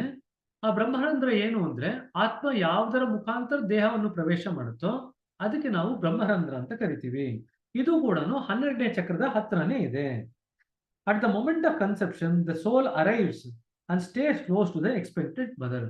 ಹಾಗಾದ್ರೆ ಅಮ್ಮ ಮಗುವನ್ನ ಗರ್ಭದಲ್ಲಿ ಇಟ್ಕೊಂಡಿದ್ದಾಗ ಆತ್ಮ ಏನಾಗುತ್ತೆ, ಅಮ್ಮನ ಹತ್ರ ಬಂದು ಅಮ್ಮನ ಹೊಟ್ಟೆ ಸುತ್ತಾನೇ ಓಡಾಡ್ತಾ ಇರುತ್ತೆ. The soul circles around the expectant mother's stomach, staying outside, and the soul gives momentum in the cellular process for foetal development. ಆ ಸೋಲ್ ಎಂಟರ್ ಆಗಲ್ಲ, ಅಮ್ಮನ ಎಂಟರ್ ಆಗಲ್ಲ. ಆ ಸೋಲ್ ಏನ್ ಮಾಡ್ತಾ ಇರುತ್ತೆ, ಅಮ್ಮನ ಹೊಟ್ಟೆ ಸುತ್ತಾನೆ ಓಡಾಡ್ತಾ ಇರುತ್ತೆ. ಓಡಾಡ್ಕೊಂಡು ಅಲ್ಲಿ ಇರ್ತಕ್ಕಂಥ, ಅಲ್ಲಿ ತನ್ನ ಇರುವಿಕೆಯಿಂದ ಅಲ್ಲಿ ಒಳಗಡೆ ಇರ್ತಕ್ಕಂಥ ಮಗು ಬೆಳಲಿಕ್ಕೆ ಸಾಕಷ್ಟು ಮಟ್ಟಿಗೆ ಪ್ರೇರೇಪಣೆಯನ್ನು ಕೊಡುತ್ತೆ. This process happens in the first trimester of pregnancy. ಇದು ತಾಯಿ ಗರ್ಭಧಾರಣೆ ಮಾಡಿದಂತ ಮೊದಲ 3 ತಿಂಗಳಲ್ಲಿ ಆಗುತ್ತೆ. It accelerates the division of the cells and the first organ that forms is the foetus of the heart. So ಅದು ಒಳಗಡೆ ಜೀವಕೋಶಗಳೇನಿದೆ ಅದು ಬೆಳಿಲಿಕ್ಕೆ, ಅದು ಡಿವೈಡ್ ಆಗ್ಲಿಕ್ಕೆ, ಸೆಲ್ಸ್ ಡಿವೈಡ್ ಆಗ್ಲಿಕ್ಕೆ ಈ ಆತ್ಮ ಪ್ರೇರೇಪಣೆ ಮಾಡುತ್ತೆ. ಪ್ರೇರೇಪಣೆ ಮಾಡ್ತಾ ಒಂದಿಷ್ಟು ಸಮಯ ಆದ್ಮೇಲೆ 5ನೇ ವಾರದಷ್ಟೊತ್ತಿಗೆ ಆ ಮಗುವಿನಲ್ಲಿ ಮೊದಲ ಒಂದು ಆರ್ಗನ್ ಹುಟ್ಟುತ್ತೆ, ಅದು ಹೃದಯ. The first organ to be formed is the heart. Once the foetus from the heart the other organs are nourished. ಈಗ ಯಾವಾಗ ಹೃದಯ, ಫಿಸಿಕಲ್ ಹಾರ್ಟ್ ಮಗುವಿನಲ್ಲಿ 5ನೇ ವಾರದಲ್ಲಿ ಫಾರ್ಮ್ ಆಗುತ್ತೋ, ತದನಂತರ ಇನ್ನು ಎಲ್ಲ ಆರ್ಗನ್ಸ್ ಕೂಡ ಹಾರ್ಟ್ ಇಂದ ನರಿಶ್ಮೆಂಟ್ ಪಡ್ಕೊಳ್ಳಿಕ್ಕೆ ಶುರು ಮಾಡುತ್ತೆ. Once the foetus Brahmarandhra is well developed, the soul enters the body. So ಅಮ್ಮ ಗರ್ಭಧಾರಣೆ ಮಾಡಿದ್ರು, 9 ತಿಂಗಳು ಹೆತ್ತಾಯ್ತು, ಈಗ ಡೆಲಿವರಿ ಆಗತ್ತೆ. ಡೆಲಿವರಿ ಆದ ನಂತರ ನಿಮ್ಗೇನಾಗುತ್ತೆ, ಆವಾಗ ನಿಮಗೆ ಬ್ರಹ್ಮರಂಧ್ರದ ಮುಖಾಂತರ ಆತ್ಮ ದೇಹವನ್ನ ಒಳ ಹೋಗುತ್ತೆ. At the time of death, the souls of the liberated beings exit the body through the Brahmarandhra. So ಬ್ರಹ್ಮರಂಧ್ರದ 2 ವಿಶೇಷ ಇದೆ, 2 ಮಹತ್ವ ಇದೆ. ಒಂದು, ಮಗು ಹುಟ್ಟಬೇಕಾದ್ರೆ ಆತ್ಮ ಬ್ರಹ್ಮರಂಧ್ರದಿಂದನೇ ದೇಹದ ಒಳಗಡೆ ಪ್ರವೇಶ ಮಾಡುತ್ತೆ. 2ನೇದು, ಜೀವತ್ಯಾಗ ಮಾಡಿದಾಗ ಯಾರು, ಯಾರು ಮುಕ್ತಿಯನ್ನು ಗಳಿಸ್ಕೊಂಡಿರ್ತಾರೆ, ಆ ಮುಕ್ತಿಯನ್ನು ಗಳಿಸ್ಕೊಂಡಿರ್ತಕ್ಕಂಥ ಜೀವಿಗಳು ಜೀವತ್ಯಾಗ ಮಾಡಿದಾಗ ಬ್ರಹ್ಮರಂಧ್ರ ಮುಖಾಂತರ ಆತ್ಮ ಹೊರ ಹೋಗುತ್ತೆ. If one of has not arrived at the level of liberation, then the soul may leave the body through any of the orifices, like behind the eyes, ears, mouth or nose. So ಅಕಸ್ಮಾತ್ ಯಾರಾದ್ರೂ ಮುಕ್ತಿಯನ್ನು ಗಳಿಸ್ಕೊಂಡಿಲ್ಲ ಅಂದ್ರೆ ಕಣ್ಣಿನಿಂದನಾದ್ರೂ ಆತ್ಮ ಹೋಗ್ಬೋದು, ಮೂಗಿಂದನಾದ್ರೂ ಹೋಗ್ಬೋದು, ಕಿವಿಯಿಂದನಾದ್ರೂ ಹೋಗ್ಬೋದು, ಬಾಯಿಂದನಾದ್ರೂ ಹೋಗ್ಬೋದು, ಬೇರೆ ಬೇರೆ ರೀತಿಯಲ್ಲಿ ಹೋಗಬಹುದು ಅಂತ ಬರೆದಿದ್ದಾರೆ. When you are at the 11th chakra, the natural urge for the soul will be to leave the body. 12ನೇ ಚಕ್ರದ ಹತ್ರ ಬಂದಾಗಿದೆ. 11ನೇ ಚಕ್ರಕ್ಕೆ ಬಂದ ತಕ್ಷಣನೇ ಆತ್ಮಕ್ಕೆ ಈಗ ಈ ದೇಹ ಬಿಟ್ಟು ಹೋಗ್ಬೇಕು ಅಂತ ಅದಕ್ಕೆ ಸಹಜವಾಗಿ ಆಸೆ ಹುಟ್ಲಿಕ್ಕೆ ಶುರು ಆಗುತ್ತೆ, ಹೋಗ್ಬೇಕು ಅಂತ ಅದಕ್ಕೆ ಪ್ರೇರೇಪಣೆ ಆಗುತ್ತೆ. Don't worry, one is not dying. ಇಲ್ಲಿ ದಾಜಿ ಅವರು ಒಂದು ಸಾಕಷ್ಟು ಮಟ್ಟಿಗೆ ನಿಮಗೆ ರಿಅಶ್ಯೂರೆನ್ಸ್ ಕೊಡ್ತಾರೆ, ಯಾರು ಕೂಡ ಸಾಯ್ಲಿಕ್ಕೆ ಹೋಗ್ತಾ ಇಲ್ಲ. This is where the guru takes over. ಇಲ್ಲೂ ಕೂಡ ಗುರುವಿನ ಪಾತ್ರ ಇದೆ. ಗುರು ಏನ್ ಮಾಡ್ತಾರೆ, like the mother kangaroo carries her joy, the guru carries the abhyasi to the central region. ಇಲ್ಲೂ ಕೂಡ ಈ ಕ್ಯಾಂಗರು ನೋಡಿದರ, ಆ ಕ್ಯಾಂಗರು ಅನ್ನೋ ಅನಿಮಲ್ ಇದೆಯಲ್ಲ, ಅದು ತನ್ನ ಮಗುನ ತನ್ನ ಹೊಟ್ಟೆ ಸುತ್ತ ಇಟ್ಕೊಂಡಿರುತ್ತೆ, ಒಂದು ಪೌಚ್ ಇರುತ್ತೆ, ಆ ಪೌಚ್ ಅಲ್ಲಿ ಇಟ್ಕೊಂಡಿರುತ್ತೆ. ಕ್ಯಾಂಗರು ತನ್ನ ಮಗುನ ಹೇಗೆ ತಗೊಂಡು ಹೋಗುತ್ತೋ ಎಲ್ಲ ಕಡೆಗೆ, ಇಲ್ಲಿ ಗುರುಗಳು ಏನ್ ಮಾಡ್ತಾರೆ, ಆ ಬ್ರಹ್ಮರಂಧ್ರದಲ್ಲಿ ನಮ್ಮ ಆತ್ಮ ಎಕ್ಸಿಟ್ ಆಗದಿರೋಂಗೆ ನೋಡ್ಕೊಂಡು ತಮ್ಮ ಉಂಗುನಲ್ಲಿ ಇಟ್ಕೊಂಡು ಗುರುಗಳ ಒಂದು ರಕ್ಷಣೆಯಲ್ಲಿ ನಾವು ಮುಂದಿನ ಹಂತಕ್ಕೆ ನಮ್ಮ ಪ್ರಯಾಣನ ಬೆಳೆಸ್ತೀವಿ. 13ನೇ ಚಕ್ರಕ್ಕೆ ನಮ್ಮನ್ನು ಗುರುಗಳು ಕರ್ಕೊಂಡು ಹೋಗ್ತಾರೆ. In one of the many innovations in the heartfulness way, the guru guides the abhyasi's consciousness beyond the brahmarandra and facilitates his entry into the central region. ಈಗ ಅಭ್ಯಾಸಿಯ ಪ್ರಜ್ಞೆ ಏನಿದೆ, ಬ್ರಹ್ಮರಂಧ್ರವನ್ನು ದಾಟಿ ಮುಂದಿನ ಹಂತಕ್ಕೆ 13ನೇ ಚಕ್ರಕ್ಕೆ ಅದು ಪ್ರವೇಶ ಪಡಲಿಕ್ಕೆ ಗುರುಗಳು ಸಹಾಯ ಮಾಡ್ತಾರೆ. This marks one entry into the hallowed grounds of the centre. ಈಗ ಕೇಂದ್ರದ ಒಂದು ಸ್ಥಳದಲ್ಲಿ ನಾವಿದ್ದೀವಿ, ಕೇಂದ್ರದ ನೆಲೆಯಲ್ಲಿ ನಾವು ನೆಲೆ ನಿಂತಿದ್ದೀವಿ. So much awaits the abhyasi there in what is the largest region of all. ಈಗ ಕೇಂದ್ರ ಮಂಡಲ ಅಂತ ನಾವೇನ್ ಕರಿತೀವಲ್ಲ, ಪ್ರಭು ಅಂತ ಏನ್ ಕರಿತೀವಿ, ರೀಜನ್ ಆಫ್ ದ ಅಬ್ಸಲ್ಯೂಟ್, ಅದು ಸಾಕಷ್ಟು ವಿಸ್ತಾರವಾಗಿರ್ತಕ್ಕಂಥ ಒಂದು ಪ್ರದೇಶ. ಆ ಪ್ರದೇಶದಲ್ಲಿ ಸಾಕಷ್ಟು ನಮಗೆ ಚಲನೆ ಆಗ್ಬೇಕಂದ್ರೆ ನಮಗೆ ಗುರುವಿನ ಒಂದು ಸಹಾಯ ಬೇಕೇ ಬೇಕು. ಇನ್ನೊಂದು ಗೇಟ್ ಇದೆ ಅಂತ ಬರೀತಾರೆ ಇಲ್ಲಿ. Before the guru can take you from the region of the absolute to the central region. ಈಗ ದೈವಿಕ ಸ್ತರದಿಂದ divine region of the absolute ಇಂದ ಸೆಂಟ್ರಲ್ ರೀಜನ್ ಹೋಗ್ತಾ ಇದೀವಿ. ಆ ಸೆಂಟ್ರಲ್ ರೀಜನ್ ಹೋಗ್ಬೇಕಾದ್ರೆ, ದೈವಿಕ ಸ್ತರದಿಂದ ನಾವು ಕೇಂದ್ರ ಮಂಡಲಕ್ಕೆ ಹೋಗ್ಬೇಕಾದ್ರೆ ಅಲ್ಲೊಂದು ಗೇಟ್ ಇದೆಯಂತೆ, ಅದಕ್ಕೆ ಹೋಗ್ಬೇಕಾದ್ರೆ ಒಂದು ಪಾಸ್ ಬೇಕಂತೆ. This gate is called as the path of the Satpad. ಸತ್ಪದ್ನ ದಾರಿ ಅಂತ ಗುರುಗಳು ಅದನ್ನು ಕರೆದಿದ್ದಾರೆ. Only those whose I, me and myself have transformed into thee, thou and thine can pass through the path of truth. ನಾನು ನನ್ನದು ಹೋಗಿ ನೀನು ನಿನ್ನದು ಅಂತ ಯಾರಲ್ಲಿ ಅಂಕುರವಾಗಿರುತ್ತೋ ಅವರಷ್ಟೇ ಕೂಡ ಈ ಪಾಸ್ನ ಹಿಡ್ಕೊಂಡು, ನೀನು ನಿನ್ನದು ಅನ್ನೋ ಪಾಸ್ನ ಹಿಡ್ಕೊಂಡು ಈ ಒಂದು ಗೇಟ್ ನಲ್ಲಿ ಪ್ರವೇಶ ಪಡಲಿಕ್ಕೆ ಸಾಧ್ಯ ಇದೆ. ಇದೊಂದು ಅತ್ಯಂತ ತೀಕ್ಷ್ಣವಾದಂತ ಪರೀಕ್ಷೆ ಅಂತ ಬರೀತಾರೆ. It's a litmus test of whether anything in one's character might prevent their plunge into the center. ಇದು ಎಷ್ಟು ತೀಕ್ಷ್ಣವಾಗಿರುತ್ತೆ ಅಂದ್ರೆ, ನಮ್ಮ ಗುಣದಲ್ಲಿ ಯಾವುದೇ ಒಂದು ಆ ಒಂದು ಪೂರ್ಣವಾದಂತ ವಿನಮ್ರತೆ, ಪೂರ್ಣವಾದಂತ ವಿಧೇಯತೆ ನಮಗೆ ಕೇಂದ್ರಕ್ಕೆ ಇನ್ನೂ ಬೆಳೆದಿಲ್ಲದೆ ಇದ್ರೆ, ನಮ್ಮ ಗುಣದಲ್ಲಿ ಯಾವುದೇ ಒಂದು ರೀತಿಯಾದಂತ ಒಂದು ಚೂರಾದಂತ ವಕ್ರತೆ ಇದ್ರೂ ಕೂಡ ನಾವು ಅದನ್ನ ಪಾಸ್ ಮಾಡ್ಲಿಕ್ಕೆ ಆಗಲ್ಲ. ಇದಕ್ಕೊಂದು ಸಿಂಪಲ್ ಎಕ್ಸಾಂಪಲ್ ಅಂದ್ರೆ, ನಾವು ಸೂಜಿಗೆ ದಾರ ಪೋಣಿಸ್ದಂಗೆ. ಸೂಜಿಗೆ ದಾರ ಪೋಣಿಸ್ಬೇಕಾದ್ರೆ ಕೆಲವು ಸ್ಥಿತಿ ದೋರಿದ್ರೆ ದಾರದ ಕೆಲವು ತುಂಡು ಒಂದ್ ಕಡೆ ಇರುತ್ತೆ. ನಾವು ದಾರ ಪೋಣಿಸ್ಲಿಕ್ಕೆ ಹೋದಾಗ ಅದು ಅಡ್ಡ ಬರುತ್ತೆ, ನಮ್ಗೆ ಒಳಗಡೆ ಹೋಗ್ಲಿಕ್ಕೆ ಬಿಡಲ್ಲ. ಅದೇ ರೀತಿಯಾಗೇನೆ ಅದಕ್ಕೆ ನಾವೇನ್ ಮಾಡ್ತೀವಿ, ಸೂಜಿಗೆ ದಾರ ಪೋಣಿಸ್ಬೇಕಾದ್ರೆ ಅದೇನ್ ತುದಿ ಇರುತ್ತಲ್ವ, ಆ ತುದಿನ ತಿರುಗಿಸ್ತಾ ಹೋಗ್ತೀವಿ. ಸೊ ದಟ್ ಎಲ್ಲಾ ದಾರದ ಏನಿದೆ ಅದ್ರಲ್ಲಿ ಇರ್ತಕ್ಕಂಥ ಬೇರೆ ಬೇರೆ ದಾರದ ಎಳೆಗಳೇನಿದೆ ಅವೆಲ್ಲವೂ ಒಂದೇ ಆಗ್ಲಿ ಅಂತ. ಆ ದಾರ ಒಂದೇ ಆಗಿ ಮಾರ್ಪಾಡಾಗ್ಲಿ, ಅದ್ರ ಮುಖಾಂತರ ನಾವು ಸೂಜಿಯ ಇದರಲ್ಲಿ ಕಣ್ಣಲ್ಲಿ ನಾವು ದಾರನ ತೋರಿಸ್ತೀವಿ. ಅದೇ ರೀತಿಯಾಗಿ ಇಲ್ಲಿ ಕೂಡ ನಾವೇನ್ ಮಾಡ್ತೀವಿ, ನಾನು ನನ್ನದು ಅಂತ ಬಿಟ್ಟಿರ್ತಕ್ಕಂಥ ವ್ಯಕ್ತಿ, ನಾನು ನನ್ನದು ನನಗೋಸ್ಕರ ಅಂತ ಯಾರು ಇಟ್ಕೊಂಡಿರ್ತಾರೋ ಅವರು ಈ ಒಂದು ಸತ್ಪದ್ನ ಗೇಟ್ನ ಪಾಸ್ ಮಾಡ್ಲಿಕ್ಕೆ ಆಗಲ್ಲ. ನೀನು ನಿನ್ನದು ಅನ್ನೋದು ಯಾರು ಇಟ್ಕೊಂಡಿರ್ತಾರೋ ಆ ಪಾಸ್ನ ತಗೊಂಡು ಅವ್ರ ಐಕ್ಯತೆ ಪಡ್ಕೊಂಡಿರ್ತಾರೆ. ಆ ಗುರುಗಳ ಸಹಾಯದಿಂದ ಅವರು ಈ ಗೇಟ್ನ ಪಾಸ್ ಮಾಡಲಿಕ್ಕೆ ಸಾಧ್ಯ ಆಗುತ್ತೆ. Most of all it is a check to ensure that the ego is totally sublimated into humility. ಇದು ಇನ್ನೊಂದು ಯಾಕಪ್ಪ ಪರೀಕ್ಷೆ ಅಂದ್ರೆ, ನಮ್ಮ ಅಹಂ ಪೂರ್ಣವಾಗಿ ಕರಗಿದ್ಯಾ ಅಂತ ಖಾತ್ರಿ ಮಾಡ್ಕೊಳ್ಳಿಕ್ಕೆ ಇನ್ನೊಂದು ಇದು ಪರೀಕ್ಷೆ ಸಹಾಯ ಮಾಡುತ್ತೆ. ವಿನಮ್ರತೆಯಾಗಿ ಮಾರ್ಪಾಡಾಗಿರ್ಬೇಕು ನಮ್ಮ ಅಹಂ.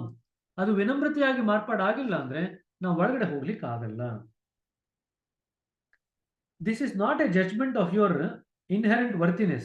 You are and you are one with the center, but rather a vital support to ensure that you are ready for the voyage into the immensity of the central region.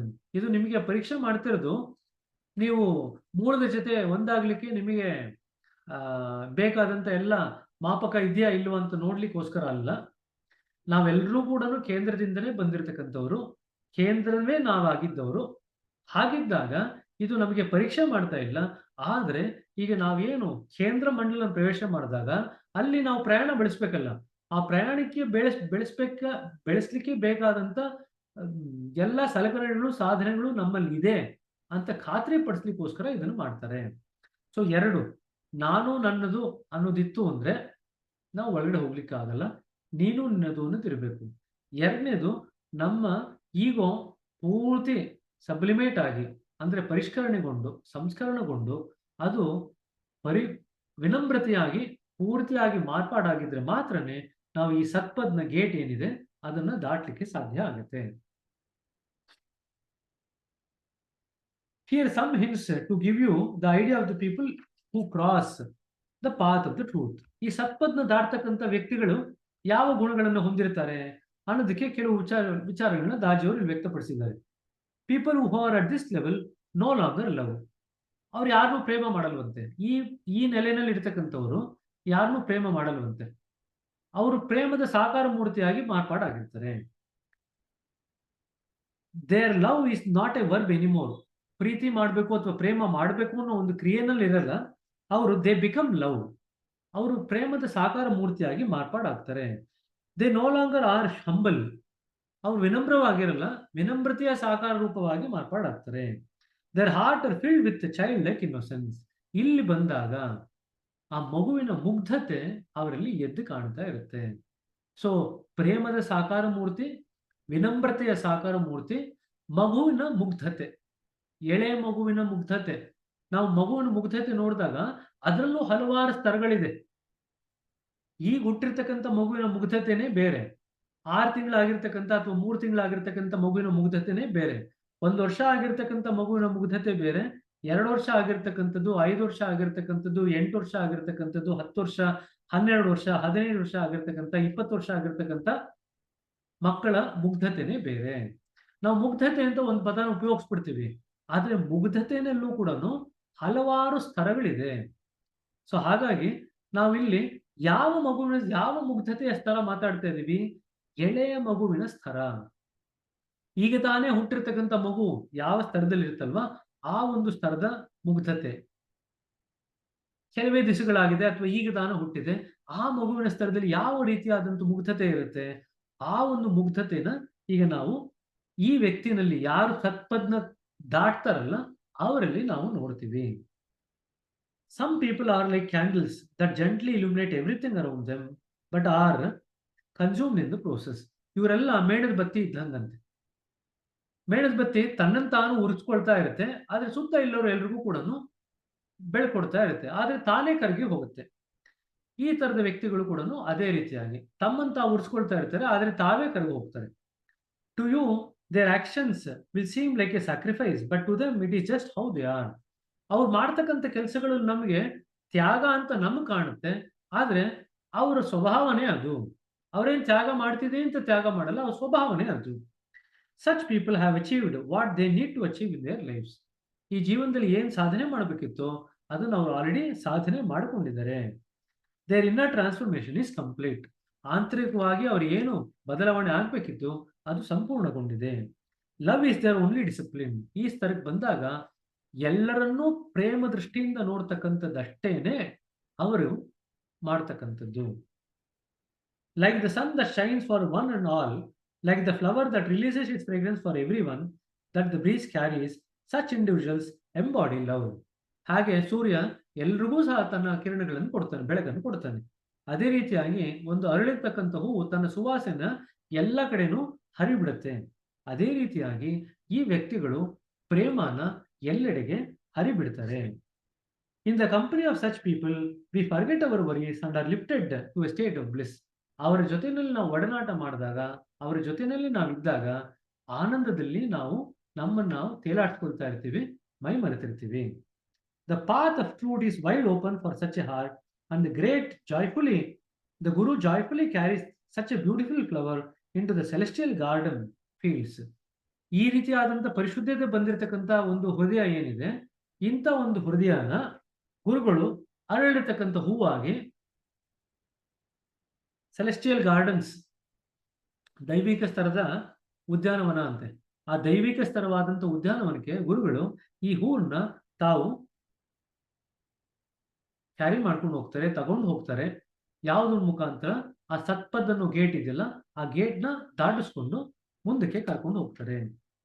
ಇದಿಷ್ಟು ಕೂಡ 12ನೇ ಪಾಯಿಂಟ್ ಆಯಿತು. 12ನೇ ಪಾಯಿಂಟ್ನ ದಾಟಿದ ಮೇಲೆ ಈಗ ನಾವು we enter into the central region.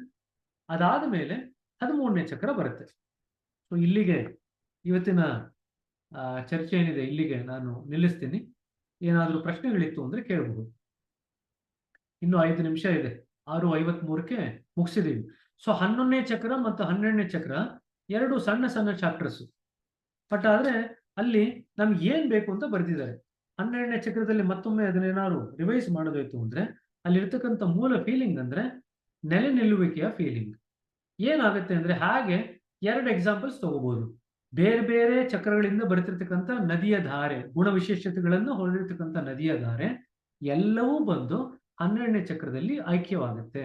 ಇನ್ನೊಂದು ಇದೇ ರೀತಿಯಾದಂಥ ಉಲ್ಲೇಖ ಎಕ್ಸಾಂಪಲ್ ತಗೋಬೇಕಂದ್ರೆ, ಬೇರೆ ಬೇರೆ ಸ್ತರಗಳಿಂದ ಬರ್ತಿರ್ತಕ್ಕಂಥ ಒಂದು ದುಂಬಿ ಏನ್ ಮಾಡುತ್ತೆ, ಬೇರೆ ಬೇರೆ ಹೂವಿನಲ್ಲಿ ಅದರ ಸತ್ವನೆಲ್ಲ, ಹೂವಿನ ಸತ್ವನೆಲ್ಲ ಅದು ಎತ್ಕೊಳುತ್ತೆ.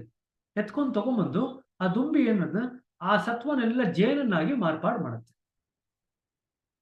ಈಗ ಜೇನು ತಗೊಂಡು ನಾವು ನೋಡಿದಾಗ ಆ ಹೂವಿನ ಸತ್ವ ಇಲ್ವಾ ಅಂತ ಕೇಳಿದ್ರೆ, ಆ ಹೂವಿನ ಸತ್ವದಿಂದನೇ ಆ ಜೇನು ಆಗಿರೋದು. ಇಲ್ಲ ಅಂತಾನು ಹೇಳಲಿಕ್ಕೆ ಆಗಲ್ಲ. ಹಾಗಾದ್ರೆ ಆ ಹೂವಿನ ಸತ್ವ ಹೇಳು ಅಂತ ಹೇಳಿದ್ರೆ ಹೂವಿನ ಸತ್ವನ ಬಿಡಿಸಿ ಹೇಳಲಿಕ್ಕೂ ಆಗಲ್ಲ. ಹಾಗೆ 2 ನದಿಗಳು ಸೇರಿದಾಗ ಯಾವ ನೀರು ಯಾವ ನದಿದು ಅಂತ ಯಾರು ಹೇಳಲಿಕ್ಕೆ ಆಗಲ್ಲ. ಆದ್ರೆ ಎಲ್ರಿಗೂ ಗೊತ್ತಿದೆ ಎರಡೂ ನದಿಯ ನೀರು ಅದರಲ್ಲಿದೆ ಅಂತ. ಐಕ್ಯವಾದ್ಮೇಲೆ, ಯುನೈಟ್ ಆದ್ಮೇಲೆ ಏನ್ ಮುಂದಕ್ಕೆ ಕರ್ಕೊಂಡು ಹೋಗುತ್ತಲ್ಲ ನದಿ, ಅದರಲ್ಲಿ ಎರಡೂ ನದಿಯ ನೀರಿದೆ ಅಂತ ಎಲ್ರಿಗೂ ಗೊತ್ತಿರುತ್ತೆ. ಆದ್ರೆ ಯಾವ ನೀರು ಯಾವ ನದಿಗೆ ಸೇರಿದ ಹೇಳಿ ಅಂತ ಹೇಳಲಿಕ್ಕಾಗಲ್ಲ. ಅದೇ ರೀತಿಯಾಗಿ ಒಂದು ದುಂಬಿ ಹಲವಾರು ಹೂಗಳಲ್ಲಿನ ಸತ್ವನ ತಗೊಂಬಂದು, ಎಸೆನ್ಸ್ನ ಏನ್ ತಗೊಂಬಂದು ಅದು ಒಂದು ಜೇನಾಗಿ ಅದನ್ನು ಪರಿವರ್ತನೆ ಮಾಡುತ್ತೋ, ಅದೇ ರೀತಿಯಾಗಿ 12ನೇ ಚಕ್ರದಲ್ಲಿ ಎಲ್ಲವೂ ಸಹ ಮಿಲನವಾಗಿ ಕೇಂದ್ರದ ರೂಪ ಪಡ್ಕೊಳ್ಳುತ್ತೆ. ಕೇಂದ್ರದ ರೂಪ ಪಡ್ಕೊಂಡಾಗ ನಾವು ಏನಾಗ್ತೀವಿ? ನಾವು ಪರಿಶುದ್ಧತೆಯ ಸಾಕಾರ ಮೂರ್ತಿ ಆಗ್ತೀವಿ. ಪರಿಶುದ್ಧತೆಯ ಉತ್ತುಂಗ ಸ್ಥಿತಿನಲ್ಲಿ ನಾವು ಇರ್ತೀವಿ. ಅದರ ಜೊತೆಯಾಗಿ 12ನೇ ಚಕ್ರದಲ್ಲಿ ಇನ್ನು 2 ಪಾಯಿಂಟ್ ಇದೆ. ಬ್ರಹ್ಮರಂಧ್ರ ಇದೆ, ಎರಡನೇದು ಸತ್ಪದ್ ಇದೆ, ಅದರ ಪಕ್ಕದಲ್ಲೇ ಇದೆ. 12ನೇ ಈ ಬ್ರಹ್ಮರಂಧ್ರದ ಕೆಲಸ ಏನಪ್ಪಾ ಅಂದ್ರೆ, ಆತ್ಮ ಒಳಗಡೆ ಬರಲಿಕ್ಕೆ ಹುಟ್ಟಿದಾಗ ಸಹಾಯ ಮಾಡುತ್ತೆ. ಮತ್ತೆ ಯಾವ ಮುಕ್ತಿ ಗಳಿಸ್ಕೊಂಡಿರ್ತಕ್ಕಂಥ ವ್ಯಕ್ತಿ ಆತ್ಮಗಳಿದೆ, ಅದು ಬ್ರಹ್ಮರಂಧ್ರದಿಂದ ತನ್ನ ಹೊರಗಡೆ ಹೋಗುತ್ತೆ, ದೇಹದಿಂದ ಹೊರಗಡೆ ಹೋಗುತ್ತೆ. ಅದರ ಜೊತೆಯಾಗಿ ಸತ್ಪದ್ನಲ್ಲಿ ನಮಗೆ ಪರೀಕ್ಷೆ ಎದುರಾಗುತ್ತೆ. ಏನ್ ಪರೀಕ್ಷೆ? ನಾನು ನನ್ನದು ಅನ್ನೋದು ಬಿಟ್ಟಿದ್ರೆ ಮಾತ್ರನೇ, ನೀನು ನನ್ನದನ್ನ ಅದು ಗಟ್ಟಿಯಾಗಿ ಹಿಡ್ಕೊಂಡಿದ್ರೆ ಮಾತ್ರ ಅಲ್ಲಿ ಎಂಟ್ರಿ ಆಗ್ಲಿಕ್ಕೆ ಸಾಧ್ಯ. ಎರಡನೇದು ಏನ್ ಗುಣ ಇರ್ಬೇಕಲ್ಲಿ ಅಂದ್ರೆ, ನಮ್ಗೆ ಅಹಂ ಪರಿಪೂರ್ಣವಾಗಿ ಸಂಸ್ಕರಣಗೊಂಡು, ಶುದ್ಧತೆಗೊಂಡು, ತಿಳಿಗೊಂಡು, ಅಲ್ಲಿ ವಿನಮ್ರತೆಯ ಪರಿಪೂರ್ಣ ರೂಪ ಪಡ್ಕೊಂಡಾಗ ನಾವು ಆ ಒಂದು ಸತ್ಪದ್ನ ಗೇಟ್ನ ದಾಟಿ ಮುಂದಕ್ಕೆ ಹೋಗ್ತೀವಿ. ಹಾಗಾದ್ರೆ ಸತ್ಪದ್ನ ಗೇಟ್ ಅನ್ನು ದಾಟ್ತಕ್ಕಂಥ ವ್ಯಕ್ತಿಗಳಿಗೆ ಯಾವ ಒಂದು ಗುಣಗಳನ್ನ ಅವರು ಸೂಚಿಸ್ತಾ ಇರ್ತಾರೆ, ಆದ್ರೆ ತೋರಿಸ್ತಾ ಇರ್ತಾರೆ? ಅವರು ಪ್ರೇಮದ ಸಾಕಾರ ಮೂರ್ತಿ ಆಗಿರ್ತಾರೆ, ತ್ಯಾಗದ ಸಾಕಾರ ಮೂರ್ತಿ ಆಗಿರ್ತಾರೆ, ವಿನಮ್ರತೆಯ ಸಾಕಾರ ಮೂರ್ತಿ ಆಗಿರ್ತಾರೆ. ಅವ್ರು ಯಾವ ತ್ಯಾಗನೂ ಮಾಡಲ್ಲ, ಯಾಕಂದ್ರೆ ಅವ್ರು ತ್ಯಾಗ ಮಾಡೋದೇ ಅವರು ಜೀವನ, ಅವ್ರು ಬೇರೆ ಏನೂ ಇಲ್ಲ. ಮೇಣದ ಬತ್ತಿಯ ಒಂದು ಉದಾಹರಣೆನ ಪೂಜ್ಯ ದಾಜಿಯವರು ಕೊಡ್ತಾರೆ.